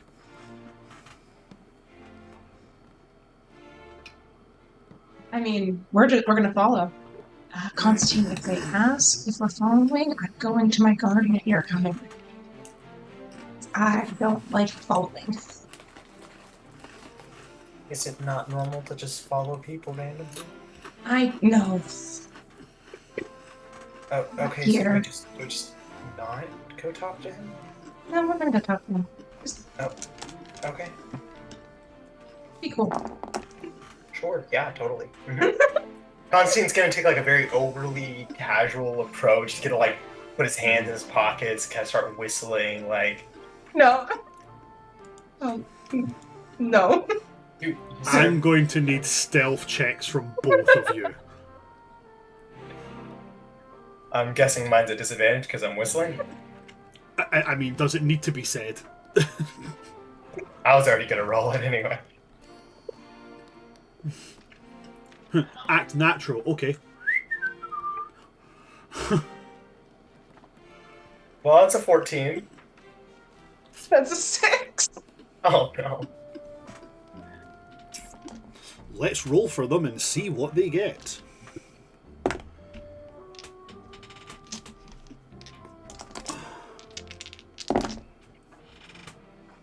Okay, so everybody is seeing you, Achillea. Telling you should have whistled. Would have looked more natural. It's almost like it's paid off as slightly in your favor. So Hela and Lucian do not notice you, Constantine. However, they do notice Achillea. And they'll kind of stop and look back. And as they're both looking at you, Sika is going to like kind of turn her head and look towards you, Constantine, so that all of you are being both of you are being perceived by at least one person here. I hate being perceived. And then I'm just gonna lean in, like slowly stop whistling. Kind of the whistling, like goes down. I think they saw us. Then Hela's going to like, "Hey, why are you following us?" Gardens this way. I thought you found a shortcut. To the gardens? Are we going to I the do by the we're not- greenhouse. No, we're not going to the. I'm going to need a deception check.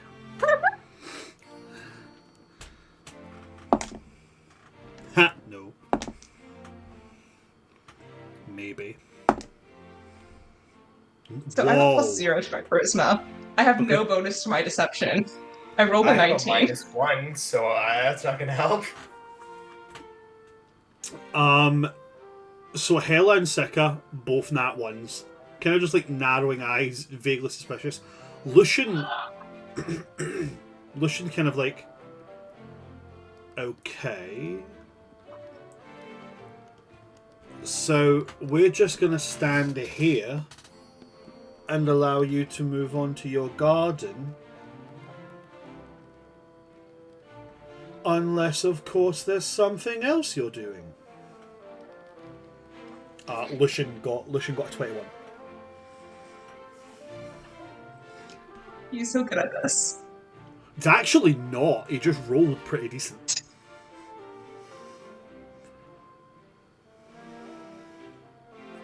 No, you're right. I did have a question for you. I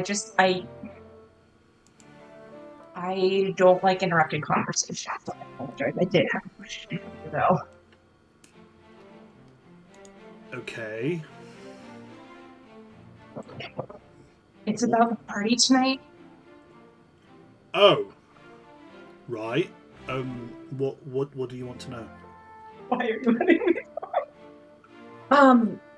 I know that there's stuff going on. I talked to your sister earlier. She's fucking useless. Okay. About all of this, I'm just trying to figure out all of this shit, because you two are the ones who would know the most without killing me, so. Right, so I can't tell you everything. Well, yeah. So, but I can say to you that if anybody's going to be able to give you in-depth information, your friend Eldwin's probably best in line to get it, because as far as I'm aware, Kaladin is organising this whole thing. Oh, this is immediately just looks at Constantine. To be fair, that's news. Oh, they're not. Oh, this is going to be interesting to tell him later. Okay. Okay. Well, Are they not? That Like, Are they was- not like, together anymore? We don't know. Because You know- Kaladin is made out like they're still seeing each other. I think they're in. I don't think they haven't talked about that. That's probably a better question for Eldwin. He keeps things kind of mysterious even among his friends. I don't think the two have talked about this actually. At which point, Hela is going to smack Sika in the chest and be like, "Fucking told you."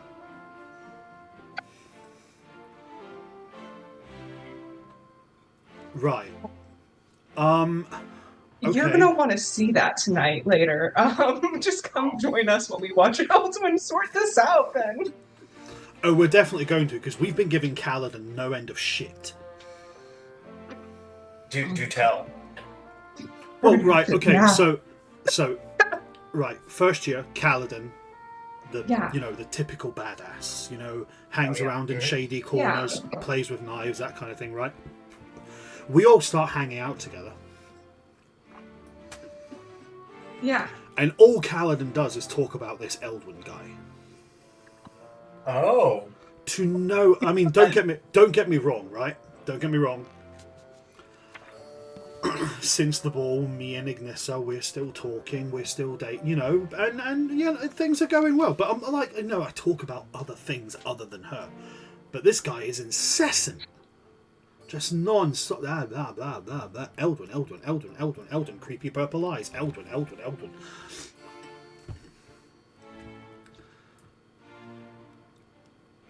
I'm pretty sure he's convinced that they're like, at least. Dating, see? I'm not sure how you vocabularize it. Situationship? Maybe. No, it I've feels heard more than that. I've heard my sister use that word. Then Hela's going to be like, no, situationship is like when there's not really like a defined term, but they're just kind of like in each Yeah. other's presence like a whole lot. And Luciana's going to look up at her and like, but she can't figure out basic runes or rituals, but she knows this shit.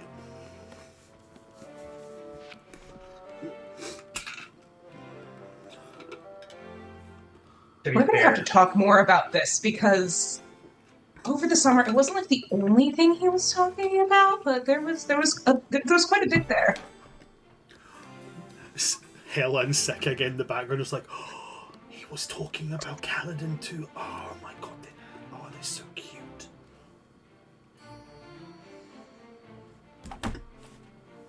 Right. This is I really We're do gonna want to have talk more about this, but we kind of have a thing. okay.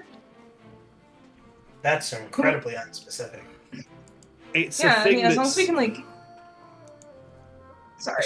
it's not really a thing that we're allowed to do, but you guys also aren't allowed to do a lot of things, and you still do it. So, can we trust you not to stick us in? I If mean, you're asking it would me be personally, really it's- ironic if I stuck anyone in. I think the only person I'd tell on is Aurora at this point in my life. Okay. So we're gonna go. Oh, I thought that was. Yeah, I'm really bad. I thought you were going to explain it since, like, y'all rule breakers and we're kind of rule breakers. Is that not where things are going? Is this not like a mutually. We don't have that in yet. No? Okay. I'm sorry. I must have misread that. Never mind. You're evenly matched, but not in everything. I'm so sorry, Constantine.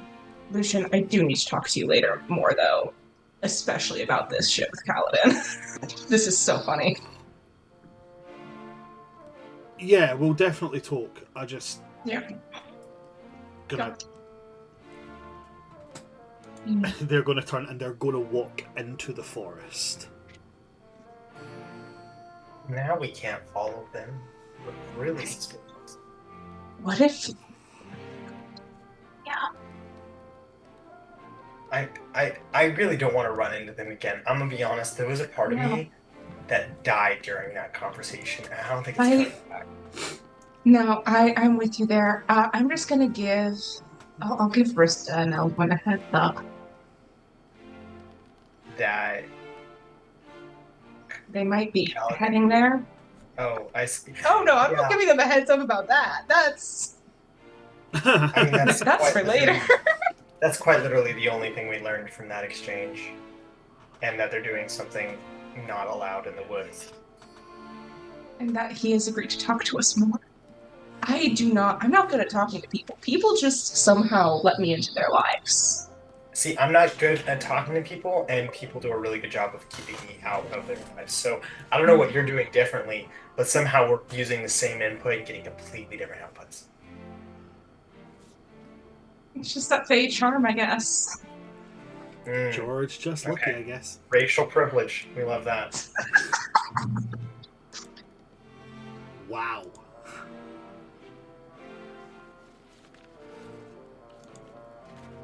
Okay. Anything you guys want to do now since you've had that conversation? I'm just gonna go. It's a good place to leave off. I'm gonna Wispy send the heads up to Rista and Eldwin that we have some friends, Lucia, Sika, and Hella, heading off into the woods, and that they may be heading towards the HQ, but we don't know. Okay, so you're sending to Rista. Is that that's what you said? Yeah, send it to Rista. Cool, awesome. Yep. Constantine, anything that you want to do before we jump over to the other members of the party? No, I'm good to go. Okay. So that's what we're going to go over to Constantine and over to Eldwin and Rista. We need a tally for the amount of times that I know. I agree. I agree. Because it happened 3 times in this session, so... I agree. No, we don't need that, at the end of the guys. campaign, when we tally it up, we'll call it Brand's favorite. No, I'm kidding. That's awful. So I wanted to go find the professor who was in charge of the newspaper. Fantastic. And you can indeed find the professor who's in charge of the newspaper. And I don't think you guys have had the pleasure of meeting this teacher yet. So onwards to the great teacher, my favourite teacher. Let me just ensure I've got...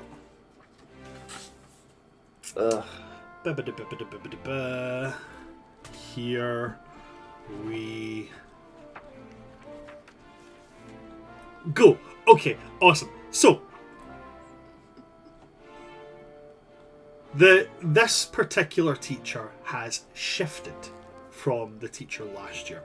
Last year, you would have had this lovely, lovely professor who was your teacher of your arcane magics class. This teacher was a human wizard, by the name of Professor Corlin. Professor Corlin is no longer here this year. Because, we're going on the trope of a constantly revolving teacher. That's never been done before in shitty fantasy writings. But as you arrive here, so the Arcane Magics classroom, also it has a secondary door attached to it inside the classroom, which leads to the press, where the academic, the paper of the class, of the school, is published. And as you move inside, there is a professor inside who's wearing very Renaissance style clothing. Right? Now, I'm going to ask this, and I'm hoping that everybody gets the idea I'm going for here. Has anybody seen the Netflix adaptation of Scrooge? I have, yeah. Maybe. So the ghost of Christmas past in that Yes. is just a candle person. Right. Oh yeah. So your new Professor of Arcane Magics is a candle golem. So as you enter in, this person is standing, organising sheets. They are Well, made of wax. are they actively lit? They do have a lit flame on their head. Why are they in charge of the newspaper? Because, Gina, it's funny. Okay? I think we have Well, met him. how about Is it that? Professor Wickwart? Professor Wickwood, you guys have met him. We have met him. Yeah, I have him in my notes. I don't Yeah, remember what class, though. Eldwin and him even talked a bit. Oh man, I thought that I had swapped him. Oh, I must have not liked Professor Corlin and just kept him in. Just kept Professor Wickward in. Oh Wait, damn is it! that- Now I can't make fun of the trope. Shit. I'm gonna have to Wait, fix is that. this the can. class Other where professor. Is that the class where we made those little those little golems that we got to keep if they were alive? No, that was Alchemy. Speaking of which, I think I just have a little Alchemy? candle golem running around my room somewhere. Do you know what? No, you're absolutely right. No, You guys did meet Professor it Wickwood. I was. did swap Professor Corlin out because I thought they were boring. Shit! I thought I'd kept the trope. Damn it! Never mind. You know Professor Wickwood. It's still a good trope. Yeah, but I can't make fun of it now because I'd put all the eggs on swapping out the Arcane Magics teacher, only to figure out I haven't actually swapped the Arcane Magics teacher. Don't worry, Bran. We swapped out headmasters. That's what I'm going to do. I'm just going to kill off the headmaster every year. How will this one I die? mean, it would Please. be. Listen, How will this listen. one It die? would be. Place your It would bets. be funny. It's It just- would be kind of funny. it's just funny. a new. It's I just a hope new one type year of. it's an accident. It's just a new type of Like, bird well- every time. They're always an Aracocker. Yeah. It's just a new type of bird Oh every time. god. And the only one that's not Narcoker is the one that doesn't die. Some kind of curse. And they're a kenku, so they're still a bird. Oh god. Okay. I've always loved the idea of Arakocra being birds that can fly and Kenku not necessarily just being ravens. They're just birds that can fly. So you could have like a duck Arakocra and then a penguin Kenku. Anyway, It's the only difference. Professor Wickward, they look up as you guys come in, they smile. Ah, Eldwin, Rista, nice to see you. What can I do for you? Oh, Hello, Professor Wickford. I was thinking it's a new year, ripe with new opportunity. And I'm thinking of joining the press. Oh, you want to join the academic? Well, I believe so. After all, it is what my predecessor did here when she was a student. Oh, yes, I remember now. Oh, well, I mean, welcome. It's the first day back, so there's plenty of positions available. Do you have any experience in any form of journalism or media? Or printing? Absolutely. You do? Fantastic. Oh, Isabella taught me everything. Oh, that is good to know. Good to know. Well, in that case, do you have an idea of which position you would like to... Obviously, you weren't here last year, so it would be a bit of an entry-level position. Of course. But, exemplary work will always get you rising up that ladder much, much quicker if you'd like. Where do your skills lie? I'm good at getting people to engage. Okay. A bit of a public insight. Okay. he's I very know how good at to getting make information. Headlines pop. I'm good at gathering intel. I know the right words to bait the right people. Okay. Right. I think I have an idea where we could use you. How would you feel about starting off as starting off as one of our among the student body reporters. I think that sounds lovely. Fantastic. I can't Okay. wait to start. This is very exciting for me. I'm over the moon that you're so excited. Oh, we do have one other person who's already joined up. They were here. They worked here last year, so they're already fairly in the know.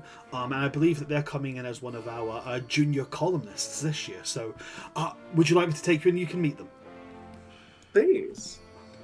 Fantastic. And they'll open the door into the printing press, and machines are going.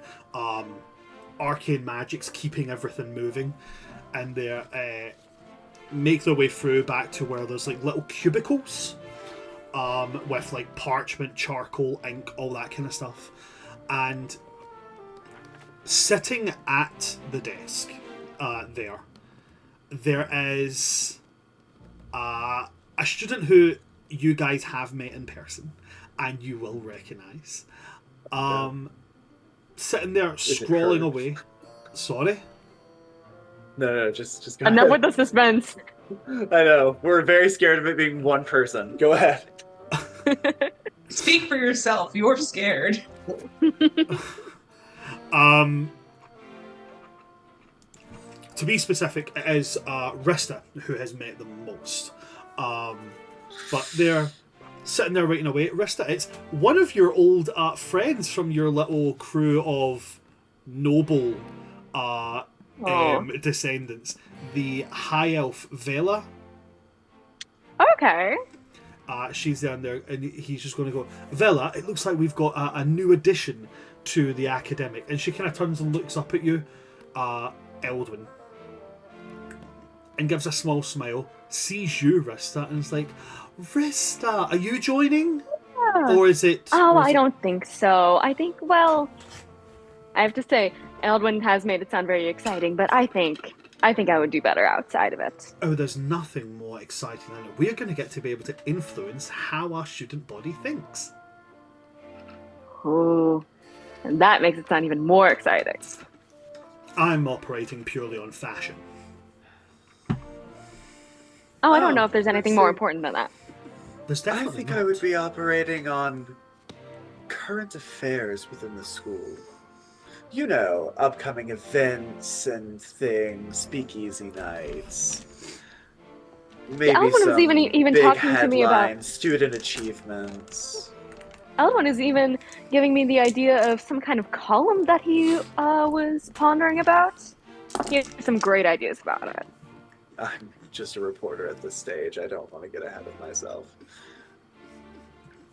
Well, if you're good at reporting, chances are Professor Wickwood will give you a column at some point. He's fairly easy to get along with. He seems like multiple wax. Yes, very much like moldable wax. Actually, if you're joining just now, I have something you can do. I have time to do it then. She is going to take a flyer out and she's going to hand it to you. And the flyer has like this bold revolving image of a fairly plain looking, almost mannequin-esque figure rotating and outfit changing constantly. And it says at the bottom of it, "What's in for you?" And as she hands it to her, she's saying, I'm starting to collate on what the most recent fashion trends amongst all the different planes of existence are. Throughout your free time, if you can find people and figure out what they think is the defining fashion trend of their home plane, bring the information back to me. Alright. I think I have a few good people in mind who might know fashion and their planes. I can tell you one most definitely who's standing in this room. And I can think of a few who definitely aren't. But Rista, you and I will talk at length. Oh, of course. I can certainly talk at length. That she can. I've heard her. I have to. Can I do an insight check if I just got roasted? You can make an insight check if you want, but I'll just tell you straight up, you got roasted.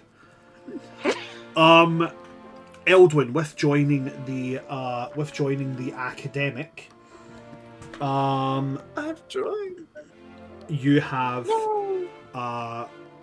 you gain an additional student die, and you can use that student die as a reminder. Student die D4s that can be used for specific things.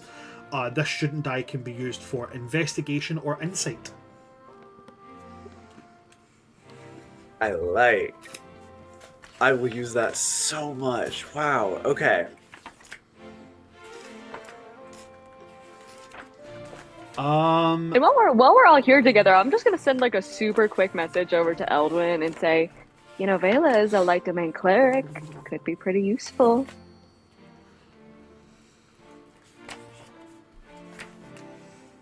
Lots of potential. Though I don't want to invite all of my friends. You know what? You had your pick with Malika. Leave some for the rest of us. Okay. I'll consider it. Let's get to know her better. As a reminder, guys, with student die and how they work, you keep your student die for the year that you have them. Your student die, if you get your student die from your exam, they can be used for the ability checks you make during the exam. If you get it from your extracurricular, they can be used for the checks that you make, for the ability checks linked to your extracurricular. They recharge daily. Okay? Cool. Oh, yeah. Just a reminder. And at the end of the school year, you lose them and you gain them back as you go and do things. So at the moment, you should all be starting with no student die. Eldon should be the only one who's got a student die at this moment in time. Cool. Awesome. So, with Eldon having joined the academic, Rista, you sent a message to... Who did you say you sent it to? Was that Constantine? Achilles sent it. Achilles sent it. Okay. At the point that you send that, there's another sending that's going to come through to you. Was it sending that you sent off Achilles to Rista, or was it... I think she sent Wispy. It was Wispy. Oh, it was a Wispy mess. Oh my god, that's even fucking better. Right, sorry. I can't do sending unless I give Rista, like, a piece of my body right now. What? I completely missed that it was a Wispy 10 message. miles if you have a piece of my body. So... I mean, let's be real. Has Achilles just randomly given out her hair to people? Achilles randomly given someone a tooth before. I Yeah, but need was to it know more her about tooth? that. Yeah, she took it out of her mouth. Wait, in the game? Yeah, When? Yeah, I it think she was get... a while ago. Yeah, she'll just like, oh, hold on a minute. Here you go. Yeah. Okay, Yeah, so on that completely. note, I completely Completely missed. from my mind. I completely missed that it was a Wispy message. So you need to do the thing. Say it. The words. Call him. You need Call to. it. You need to call for Wispy. I did say, oh, Wispy earlier. Oh right, I missed it. Okay. Hi there. I'm Wispy, and I am your campus guide and helper. How can I help you today? Wispy, can you please send Rista a message for me? Of course I can. I'm able to send a message to anybody who you would like to send a message to. Yes. The Oh, you said message can. The message for Rista is that Lucian, Sika, and Hella may be heading to Mausoleum. They're at least going to the woods, so be careful. Lucian, Sika, and Hela may be heading to the mausoleum in the woods, so be careful. Yep. Okay. I will send this message to Rista St. Cloud. Is that correct? Yep. Thank you so much, Wispy. You are welcome. And remember, anytime you need help, you just say, "Oh, Wispy," and he disappears in a little puff of smoke. As you send this message to Achille Arista, as soon as you've sent it, "Hi there, my name is Wispy, and I have a message to you from Achille. Would you like please to read hear it the out message?" to me. Now reading message from Are we in the room with her still? Achille. With Vela? Oh, are we in? Yes. Oh, hold please. Hold, Wispy. Would you please excuse Wispy me while I just take my freezes in voicemail? midair. Please excuse me, Vela, Eldwin. I'm going to go take this in private. And I'll step out of the room. Of course. I'm As you gonna move, get to know Vela when a you, little when better. you move, Wispy moves like a glitched video game character. Still frozen, Love just it. following you. Is Wispy two-dimensional? No, Wispy's three-dimensional. Okay, that's still funny. As you step outside, he just... Play. And then he says, in his own voice, but with, like, Achille's words. Lucian, Sika, and Hela making their way towards the mausoleum through the forest. Be careful. Would you like Maybe to going reply? to the mosque. Maybe going to mausoleum through the forest. Hmm. Be careful. Would you like to reply? Yes, I would. Please send Achille back a message that simply says, noted.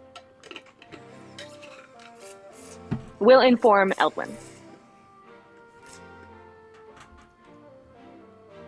Wispy will send this message to Achille. And remember, if you ever need anything, just say, "Oh, Wispy," and he disappears. Thank you, Wispy. Appears again. You're welcome. Deserves a thank you. And then he will come and he will deliver the message to Achille as well. With Eldwin signing up to the academic and now getting to know Vela, one of his fellows within the paper, it brings an interesting conversational point. Jobs and extracurriculars. Last year, you guys had a bit of an experience with them. Do you guys want to sign up to jobs and extracurriculars again this year? I would like a refresher of what they are. Of course, I can run them. I can run them through with you right now. So the extracurriculars you have available to you are the Dead Languages Society.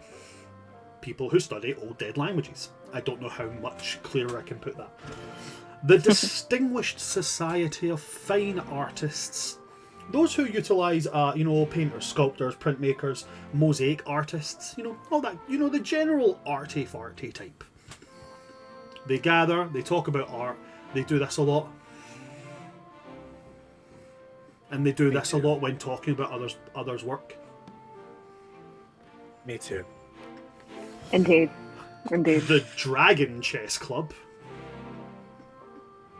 This is the chess club. I don't know how else to put it, guys. I'm sorry. The Dragon's Guard Historical Society. People who are interested in the history of planes and different places of importance.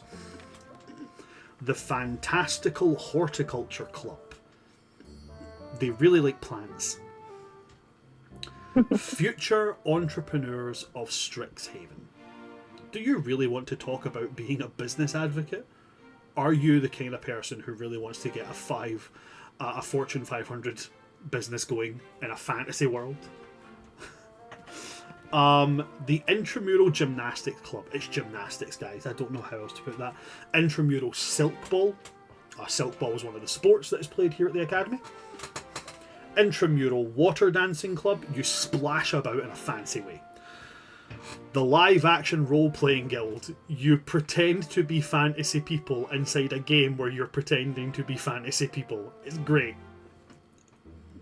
The Mage Tower Cheer Squad. You're cheerleaders. Don't know how else to put it. The Play Actors Drama Guild. Glee Club. Strixhaven Iron Lifters Society. Gym Bros. The Strixhaven Showband Association. You're in band. Not the Strixhaven, sorry, that's completely incorrect. It's because I'm reading from the Strixhaven book. It's the Academy's Iron Lifters or the Academy Showband Association. The Academic, which is the paper, and the Students of Faith group. Religious club. Those are your extracurriculars. So actually, I've also forgot I added on 2 more of my own creation. You have Academy's Magizoologists, which is, animals and shit. And then the other one that I have on here is... Oh no, I only had one. I only had one that I added on. I didn't have a second one because they already have 2 sport ones. So yeah, those are the options you have available to you for extracurriculars. As a reminder, you can have 2 jobs, 2 extracurriculars, or 1 of each. You cannot have any more than that. The jobs are more related to places where you would... They're more related to places rather than doing actual things. So the jobs that you can get are working in the library, what Constantine did last year, working at the campus tavern, just generally working on campus grounds, working in the campus storage, which is like, kind of think of it as like a lab tech. Ingredients and stuff being stored in the correct places, that kind of stuff. Working in the dormitories, working at the coffee shop, working in the Coliseum fields. So essentially you would be, making sure all the sports equipment and stuff gets taken care of. Working for the Performing Arts Society, working in the school's theatre. And working in the stadium, and this would be like for major, like big events. You'd be like ensuring all the equipment is where it has to be. It's moved from the right storage lockers to the stadium and stuff to be organised. And the last one that you can operate within is you can't yet because you're not 3rd years. Once you get to 3rd year, you can be a teaching assistant.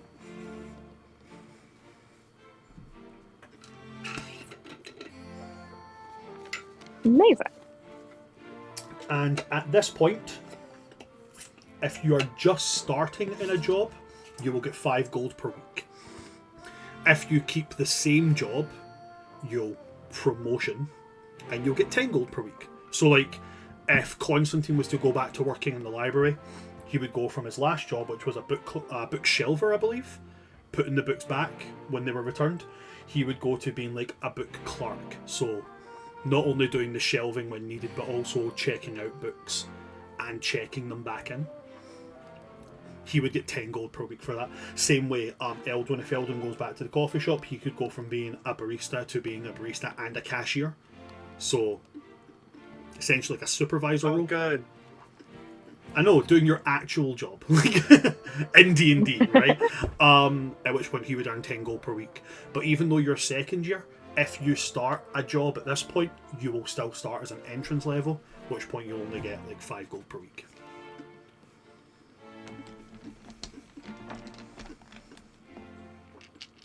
Any questions on how jobs and extracurriculars work? No? Awesome. So I asked the question again. Does anybody want a job?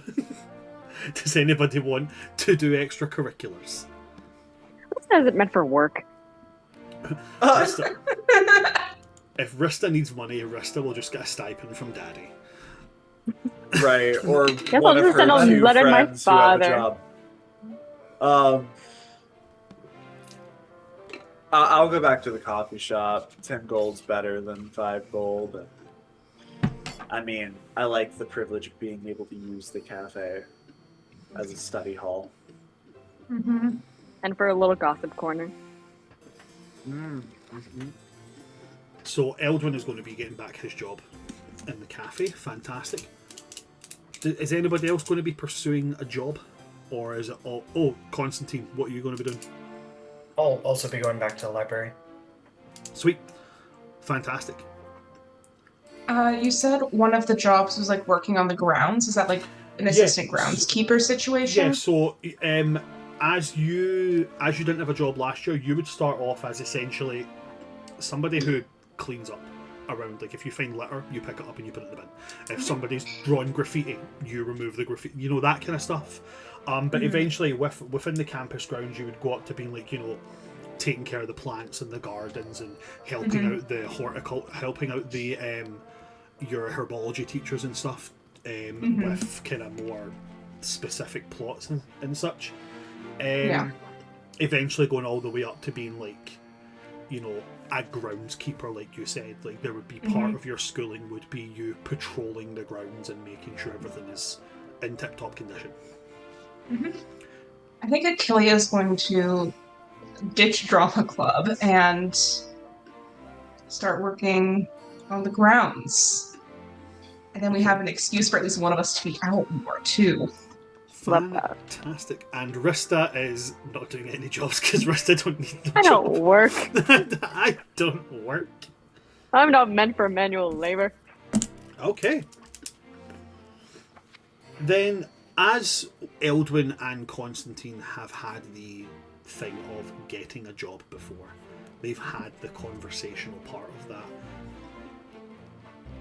You guys go back to the various people you would speak to get your jobs back. Eldwin, you go back and speak to the grumpy orc who runs the coffee shop. He gives a grunt. Be like, hey, how's your profit margins been with me gone? Worse, I know. Don't worry, I'm back. Just hands you an apron with a new badge on it. Hey, that's shiny. Thanks. Gonna just go behind the counter, clean up. It looked like shit. What have they been doing with this place while I'm gone? Sorry, speaking from real experience here. The hospitality part of me is like, why have I had this exact conversation? Constantine, you speak to Arias. Arias, in his usual, you know, exuberantly talkative manner, just, hello. Are you returning here to work? Yes. You may start tomorrow. Look forward to it. Turns and just walks away, disappears into the stacks of books.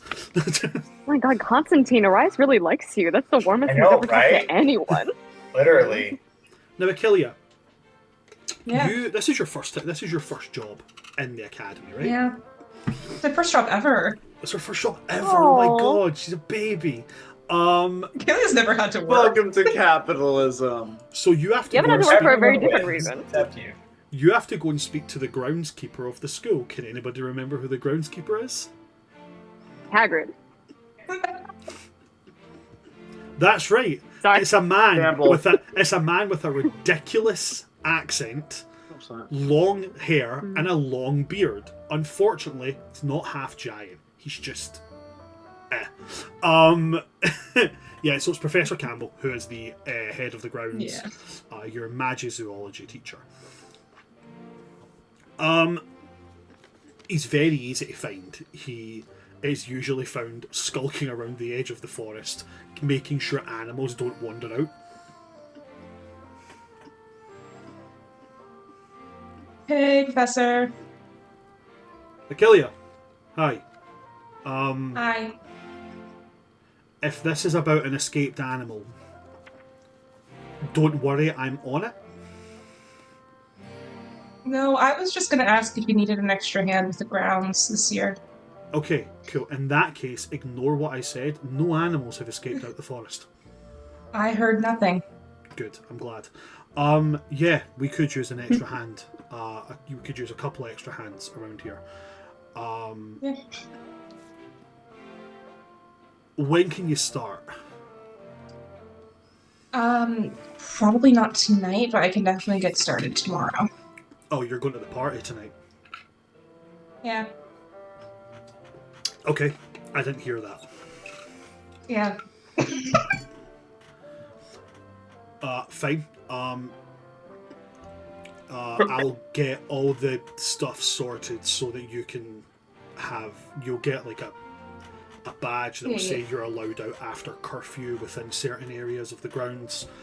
I'll make sure that's all sorted for you tomorrow. Awesome. Thank you. Basically, all we're going to ask you to do is to just, if you find anything that's not meant to be on the ground, make sure it's not on the ground. Easy enough. Cool. Do I have permission to just like druid craft some of the stuff to be more alive anyway, if it's looking a little... Or is that overstepping the bounds? I'm never going to turn down any kind of help, so yeah, go for it. Okay. Great. Wonderful. Perfect. Thank you. Awesome. Well, thank you very much. I don't know how to do conversations, so I'm going to just turn... neither do I. So yeah. He just You turns have and looks good luck back into with the whatever forest. it is you're doing. I'm gonna go. Yep, you do that. I'm going to keep looking here.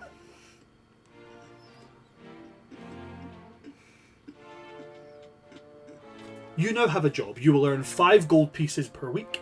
You will earn it at the end of the week after you do a week of work. Fantastic. So, that's it for the job front. Rista, are you going to be attending any extracurriculars? I do think so. I'm still thinking, but I do have my mind set on Iron 2. Lifters Society? Oh, Yeah, totally. yeah. Don't you know that Rista's ripped? Rista gonna get swole. I do think I was in the cheer squad last year, and I do think I'm going to stick with that this year because it just feels too in character to abandon. Okay, so there's no need to have that conversation. You will just be welcomed back into the cheer squad. Awesome. And I was in the historical society last year, but now I'm kind of looking at the Dead Languages Society. Okay. Because Rista doesn't know too many languages. It might be useful to get another 1 or 2 under her belt. Okay. So then, with joining 2 extracurriculars, you'll get 2 student die. The first one you'll get can be utilised for perception or persuasion. That's the cheer squad. And for the dead languages, you will get one that can be used in athletics and in history. Athletics for the Dead Languages Society? Yep, that is what it says here. So, like... So I really am getting swole, is what you're saying. Well, like, you're... Although, this is archaeology. Now I'm actually thinking about it, it does make slight sense. Old languages would probably be written on, like, stone tablets and stuff. Yeah, for sure. It's archaeology work. So we made the joke, but Rista is actually getting slightly ripped. Yo, you're gonna be playing Indiana Jones out here. Yeah. Yeah, you are. Just over the years, looking slightly more muscular, and she hasn't been to the gym. That's gonna be so funny. Oh my god, you're like Laura Croft. It's Tomb Raider. I'm just inexplicably ripped. And what's the die for the student die? It's a D4? D4. So that's a D4 that anytime you make a check that's linked to any of your extracurriculars, or any of the checks you've made in any exams, you can roll the D4 and add it on. Think of it as like guidance, but for specific checks. Awesome. Awesome. Fantastic. Now, with those done, before we wrap, I will beg just 15 more minutes of your time. Is there anything that any of you would like to do, now that you've done your extracurriculars and all that jazz, anything you want to do before the events of the party? Can I just get a reminder on the Horticulture Club's student dice, please? Of course you can. The Horticulture Club is nature and survival. Thank you. You are very And then, Constantine, you were part of the Historical Society, right? Yeah, I think I was gonna rejoin that one if that's okay. Oh, sorry. Sorry. So you were. What one did you say there? The Historical Society. Historical Society. So that would be Arcana and History. That's the one. Okay, so Arcana and History, Nature and Survival. For yourself, Eldwin, you've got Investigation and Insight, and then Gnat has Perception, Persuasion, Athletics, and History.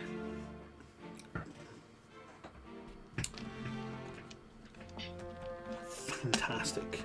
Then on that note, is there anything you guys want to act out before we go on to the events of the party? Awesome. I know Randuin did want to meet with Achillia, but I don't know if he wanted to do that after the party or not.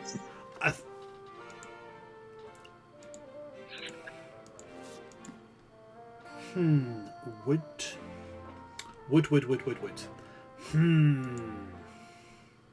You just said later. I think it can be done at the party. Okay. It's not really attached to any particular time. I think Randuin can meet at the party. I have one small thing. One small thing. Go. And I want to go just fishing for some gossip. Real quick. It can be from Vela or it can be from someone else. I just want to know one thing that I might use to set up something I want to do later. Okay. What is it you're trying to say? Felicity and Pyro. They went to the ball together? Did they stay together afterwards, or was that Definitely just a not. one-date thing? No, they didn't. They Did I definitely hear didn't. about? Did I hear about anything specific happening with them at the ball? The only thing you've heard about it is they're not together, and Angelus has only just given you the fact that apparently Pyro was going around flirting with pretty much everybody. Mm-hmm. Awesome. Okay, that's all I wanted to know. No worries. Then in that case, we go to the night time, where everybody is in their rooms.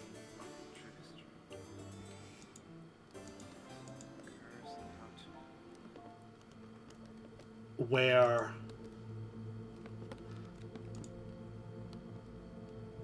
how would I word this? Yeah, I know how I'd word this. Everybody's waiting for whatever this apparent way of getting to this party is supposed to show itself. Each of you at the same time is going to have a Wispy appear. Hello, I'm Wispy, and I've been sent to present you a message. And they say, outside, now. Go quick, we will only be here for 1 minute. There is no option for reply. It disappears. Who are we with right now? Is this at the end of our free period, or is this much later? This would be at night time. You guys are in your dorms at this point. Cool. Rista leaves. Yeah. Achillia leaves. I think grabs Constantine out and Randuin. Oh yeah, we never found out where we got assigned our dorms. Yeah. It's the same ones. I think it's the same ones until we Same change dorms. houses. Same dorms Yeah. until you change houses. Yeah. FYI, just for posterity, I did tell Eldwin about the message that Achilles sent me. I assumed that. Gotcha. That would have been done. Cool. Gotcha. Yeah. With they're headed towards Mausoleum-ish. Yeah. Okay. Yeah. I'll do a final fit check in the mirror and then head out. Okay. Constantine, are you going to the party? Yeah, absolutely. Achillia? Dragged out by Achillia. Bro, Oh yeah. Okay. We're moving. You guys make your way outside. The majority of your year are standing outside. 100 students, or just shy of 100 students standing outside. Just kind of looking around. People in like their best outfits and stuff and getting themselves all kind of squared away. Achillia, you've grabbed Randuin, so... No. Yeah, you've grabbed Randuin. I've grabbed Randuin and Constantine. I'd say you can grab Constantine. Unfortunately, you can't grab Randuin. Okay. Randuin is nowhere to I be grabbed seen at this whoever was moment in time. there. Rista, Malekith makes his way over after seeing you guys, and then you guys just stand around, waiting. Has it been more than a minute? No, it's been about maybe 30 seconds at this point of just standing weirdly in the quiet. It'd be really funny if nothing happened. I know. I mean, we could just party on the quad, I guess. I gotta run back in. And then something is going to happen.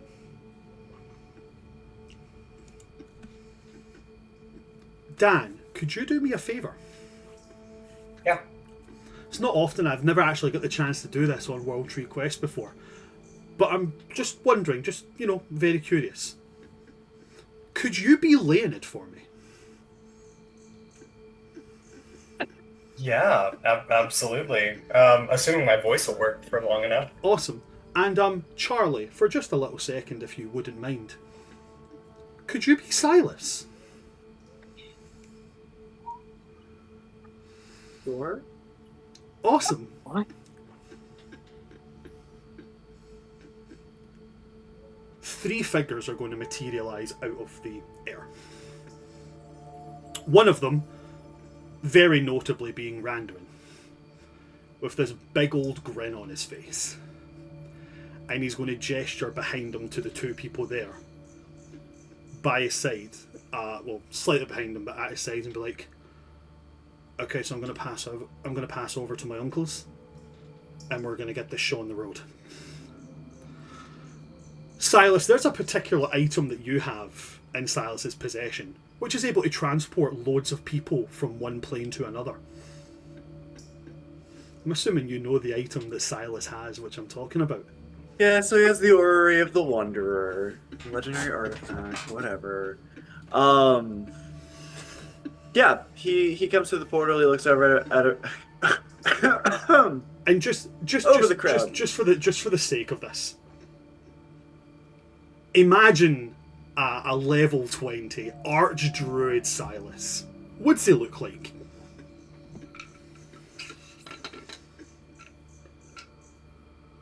Just a little more dignified. I mean, so he wears a vestige on his body, the hide of the Feral Guardian, which at this point is fully awakened. It has been designed to look like,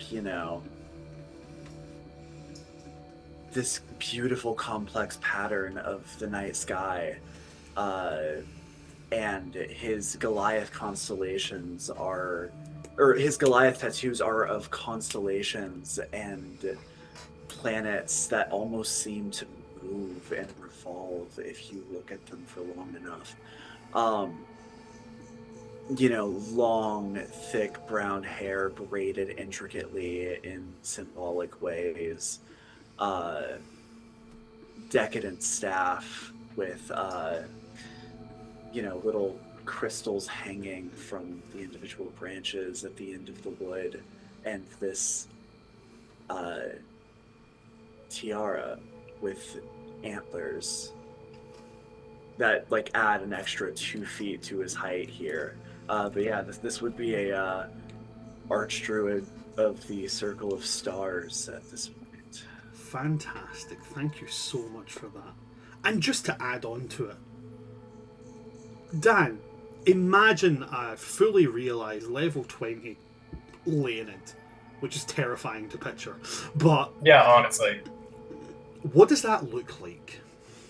I would agree with Charlie as well. It's a little bit more refined. So Leonid is known for his very gaudy tastes, and it's mellowed out a little bit. It's definitely gotten a little bit more stylish. His big statement piece is his long, pirate coat with platinum dragons around it, and he's dialed back on some of the more gaudy jewelry. Still rocking the pirate liner.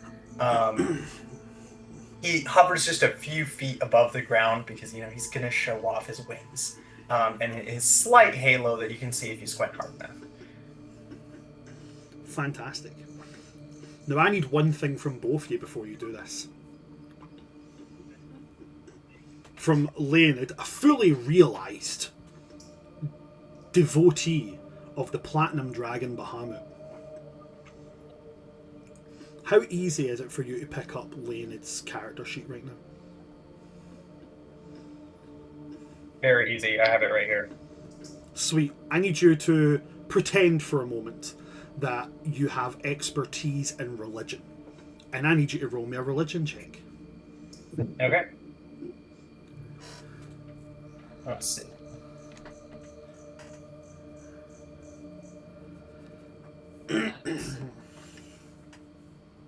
That's an nat 20 for a total of 36.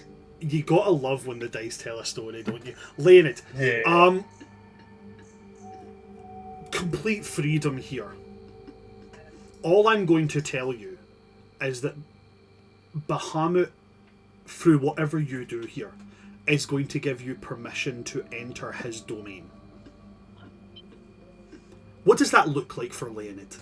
How does Leonid go about, you know, your nephews basically turned around and went, okay, so these guys are going to do some wild shit, and then we're going to party. Take it away, guys. I'm entering his domain. Can you give me a little more information than that? Of course. The party has been arranged to take place somewhere where they stand no chance of getting caught. That being a place that only a god can give you permission to enter. As one of the chosen devotees of this particular god, you're one of the few people who is privileged enough to be able to gain information to enter. All you're doing is, in order for what Silas is going to do to work, you're just dropping the barrier around that for a little bit. In whatever way you do that. Okay. I don't know if anyone's seen this, but in the Owl House, in order to draw, like, to use magic, right, they have to draw circles. So Leonid's going to make a very large circle in the air with his wing as he's kind of flying around, playing a very melodic tune on his mandolin. Well, I hope, I know you said this was supposed to be secret, but I'll only keep it open for a minute, okay? Like, it has to be flashy, otherwise we're not allowed to go there. That's part of the rules. Okay. You soar around, arcing this circle. As you do the circle, it's almost like the feathers of the wings, two of them create a circle within a circle, and inside that runes start to appear in the draconic language, essentially forming an unlocking pattern. Thank you very much, Leonid. At which point it's going to pass over to Silas. Silas, you know what you got to do now. How do you do it? How does Silas do this big expulsion of what you're going to do? So there's this like sigil semicircle gateway already drawn, is that right? Essentially, yeah, the barrier has been dropped within this little space. So okay. Silas plants his staff into the ground, and it begins to grow out into this massive archway.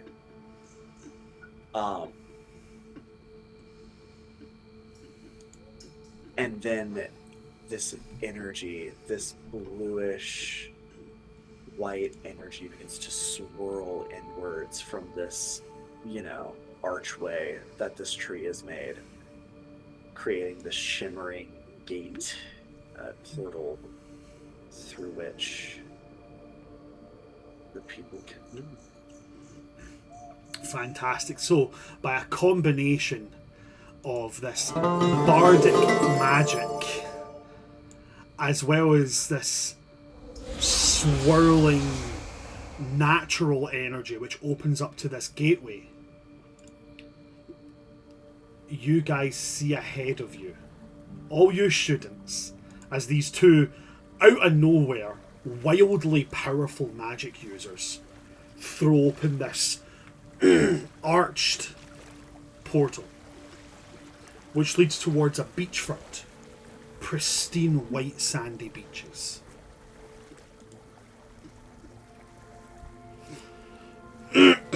Sorry. And just a little bit further out, verging right onto the right onto the point where the shallows would dip away, on crystal clear water, with a bright white sun shining in the sky, you can see a huge man-o'-war-sized pirate ship. Its green sails are made of leaves. Its central mast is a tree trunk, and it is covered in bark all over the outside. It looks like somebody's taking the raw components to build a ship, built it, and not bothered to refine it down at all. There are loads of little flotilla boats waiting at the beachfront to take you guys over to the pirate ship, where you can just make out, standing on the prow of it, someone who looks slightly like Randuin, albeit a bit older, with a big old pirate hat on, arms crossed, and Randuin is just going to kind of look to all you guys and be like, "Go, go, go, go, go."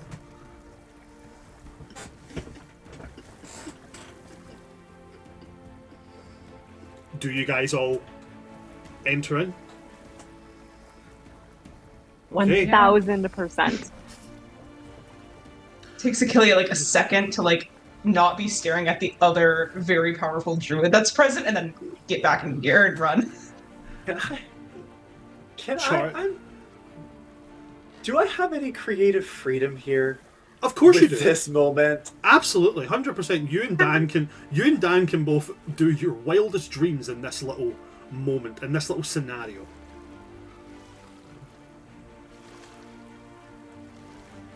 like, actually, can I give away an item or something? That's a crazy statement. That's wild. It wouldn't be an important one. Is Tell it what me- I'm thinking? Tell of? me the item.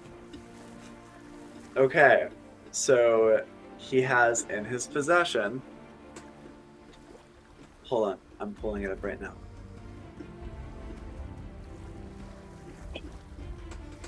The Ring of Animal Influence. It's a simple little thing. Yeah, It's a rare, I'd say that's rare fine. magic item. I'd say that's fine. Just one of his many things. So when he sees this circle of stars druid, nearly as tall as he is, with antlers, start to push by, he's gonna take just a moment to hold out an arm, He'll take it. and he's not gonna say anything. He's just gonna slip a ring off, hand it out to you. I will not take your name. Thank you. And she'll slip it on a finger. A Fae already took my name. Oh, damn. They beat me to it. I know. That's a terrible way to Silas. say that you got married. Like, really. I'm Silas Talavelle now. It's ridiculous. I went my entire life without having a last name.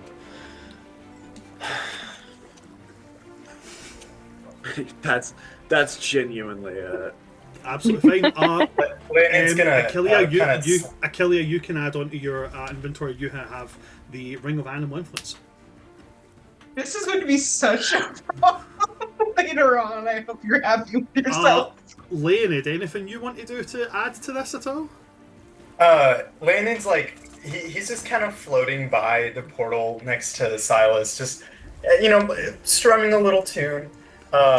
He's like lounging in the air, like could not, give much of a, it can't even stand up straight. Just gonna kind of look at Silas. Could we always, we never were that bright-eyed and bushy-tailed, right? What, these are children. This is the future of magic. Yes, look at that one right there. Oh God, he can't even match his jewelry. It's like he changed his outfit 3 times today. It's wild. I actually You guys have to understand the wild difference between Constantine and Leonid is so I can vast. already see it. Yeah, I've loved watching the differences. Oh, now that one there, now she's onto something. Her look is a little unrefined, a little hidden clouds. Granted, I had my time as an elemental, and yeah, I overdid the water thing a little bit, so it's an easy trap to fall in, but I think she has potential. The white-haired one looks like an asshole. Now that we can agree on. But like a fun asshole, I think we would get along. Leonid and Elswin would be the Absolutely. best of friends. They'd be such the best of friends. Man. You know, it's interesting. You save the world and then you end up, the next step, few years after that, is just helping college kids party. It's, frankly, it's kind of nice to have something more chill to do. I mean, This is humiliating. it's a couple of 100 years after you guys helped save the world, but yeah, sure, narrow it down to just Welcome, world. What is time? Oh my god, you guys just switched characters, didn't you? That's all it was. Yeah, pretty much. Yeah. Yeah. That's adorable. as this Oh, student. check this out. This is going to be my favorite thing. Constantine is, wait, actually, you pick. Which one should I mess with? What do you mean? Which one should you mess with? Just pick a person, come on. It'll be fun.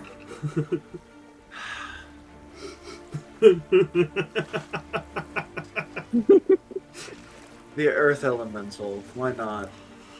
Earth Wait, is that the one who's afraid of squirrels? That's Felicity. Oh, okay. She's the one who stole all my jewelry. went out with Pyro. Actually, that's kind of perfect after what I chose. I'm gonna fly above. Excuse me, I have been studying magic for a long time, and I have a talent for picking out which ones are going to be great and powerful. I think I can entrust this with you. I'm gonna hand over, and I do have this written, you probably won't be able to see, but I have a smooth rock in my inventory. God knows where that came from, or what it does. I'm gonna hand it to Felicity. This is a powerful artifact that will grow alongside your power. I need you to, but it will only grow when you put all of your mind and power into it. The more time you spend focusing on this rock, the stronger you will become. I hope I can trust this with you. She will take this rock, looking at it with reverence, and be like, I will look after. I'll take care of it. I'll nurture it. I'm going to make it into something amazing. I promise you. I knew I chose the right one. I knew that I would not squander this gift on someone who would let this rock remain the rock. Yes.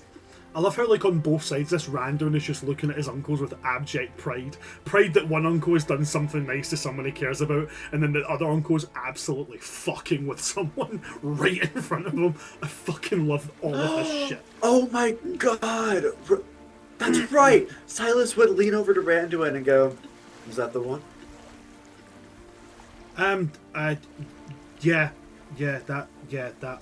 That's her. Yeah. He just starts, like, kind of making, like, pictures in the dirt with his boot and stuff like that. Like, he definitely is not like his dad. Yeah, not at all. Well, I guess you and your Uncle Gorthrak have something in common. Star Druids. I like her. Your mother will too. Pale face. As he just kind of like, oh jeez, I never even thought about that one. Think short term first, buddy.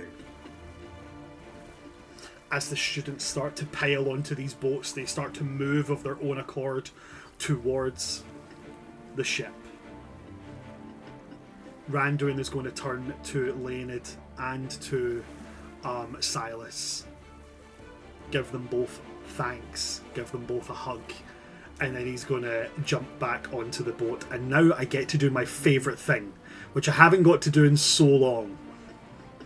I'm not going to ask you two, because you guys know this is coming. This is the last thing we do. Rista, Achillea, do you get on the ship? The large ship.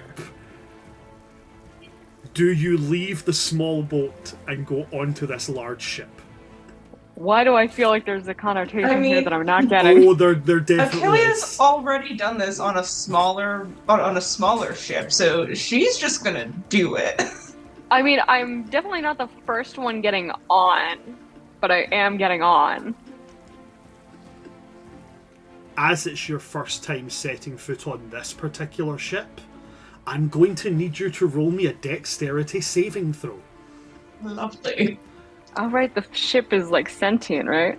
Oh, this ship is sentient, Yes. sapient, it's alive.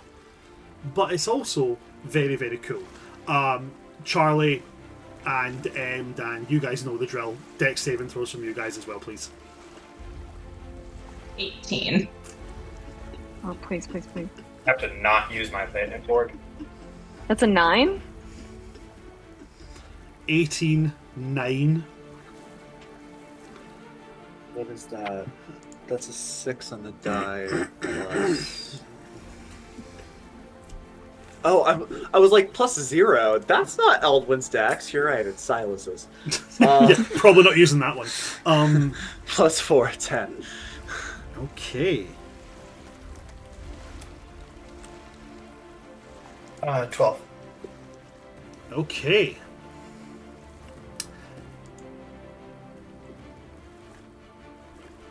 Now what I'm going to need from everybody that rolled below a 13, I'm going to need you to roll me a D100.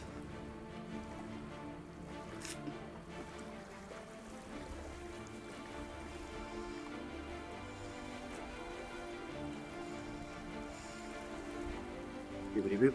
Nope, that's 12. That's a 63. 63. Am I gonna get turned into a potted plant?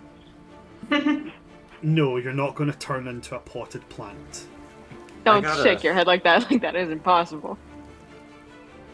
What did you get, Eldon? I got a 59. 63, 59. Constantine? 31. 31. Achillea, unfortunately, you succeeded. So... Okay, so let's go 59 first.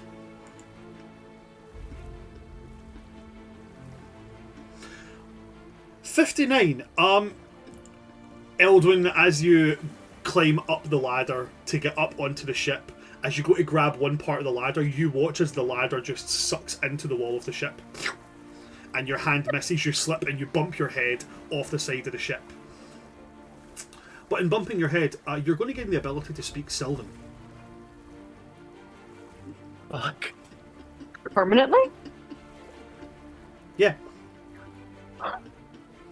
Rista, you got a I just 61. left the Feywilds. You got a 61, you said, yeah? 63. 63. Okie dokie.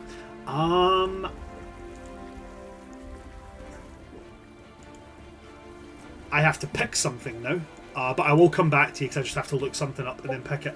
Eldwin, not Eldwin, sorry, Constantine, what did you say you got again? 31. 31. On a 31...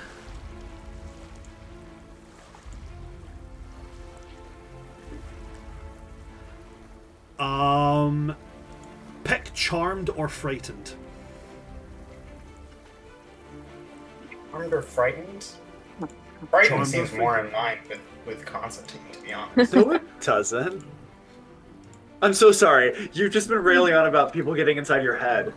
Like, is that not charmed? Never mind. Don't listen to me. Yeah, no, he's scared of that, I think. Wait, well, is That's he is a whatever he's more susceptible to, or just choose? Just You'll choose. see which one, Charmed or Frightened. I'll go with frightened. Okay, you're immune to being frightened. Oh, Nice. well, that's nice. Wow. Gina, I have now decided. That's crazy. Like permanently or just for tonight? Well, permanently. He's immune? Yep. Yeah. Gina, Really should have chosen Heart. Damn. Constantine's gonna be a completely different person. Gina, Rista. So, Constantine, as you get up to the top of the ladder and you pull yourself up, you go to step over like a rigging line that is like trailing along the deck, and as you go to step over it, it just pulls taut. Your foot snags it, you trip over, face hits the ground, and suddenly you're just like, I'm not scared of Shit's it. not scary anymore. Oh my Rista. god. Yeah. Yours is going to be quite understated, but also funny, just because it is like that. You get to the top of the ladder, you see a bunch of people tripping, bunch of people just getting hit by like swinging boom poles. It's like the ship has just decided to go completely wrong for a bunch of people. People tripping up, falling overboard, all that kind of jazz. And as you're walking, like a boom swings towards you, you duck under it, stand back up, only to put your hand on the edge and get like a big ass splinter.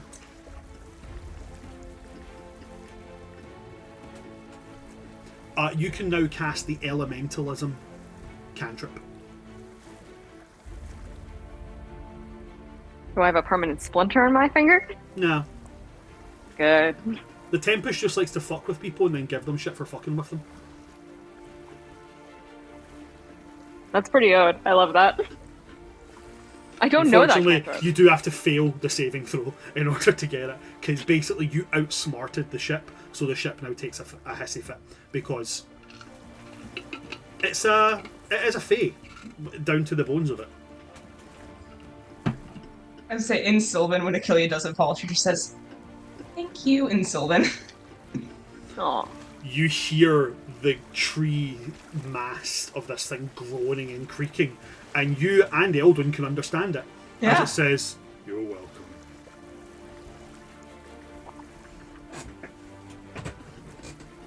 And then to end our session today, a booming voice is going to resound over and go, "Right, you fucking bunch of second year riotous little arseholes. Welcome to the Tempest. Time isn't going to pass the same here, thanks to my good old friend Leonid for hooking that up for us. And thank you to my other friend Silas for getting us here in one piece. So you can party here until the world just trails you by. And then you'll return hungover to hell, and no time will have passed back home. Have fun, don't go in the captain's quarters. Trust me, you do not want to see what's going on in there. My name is Captain Faulkner Hawksong, and if you have any questions, do not ask me, ask my son. He is the one who has thrown this shindig together. Have fun." And he's just going to walk right through all the crowd, big teal pirate coat and big hat with massive gaudy feather trailing behind as he marches towards the captain's quarters. We're going to start next session on a pirate ship in the second level of the Celestial Mountains. I say we get this party started. Then this party started. That's where we're going to wrap for today. Thank you very much to all my players. Thank you very much to everybody that came to see us. And thank you for rounding us off in such a wild and, dare I say, chaotic way. Thank you to Charlie and to Dan for stepping into the shoes of Silas and Leonid for a little brief moment there to enact some level 20 chaos for us. And thank you to everybody that came to watch, and thank you for those who have watched throughout the year.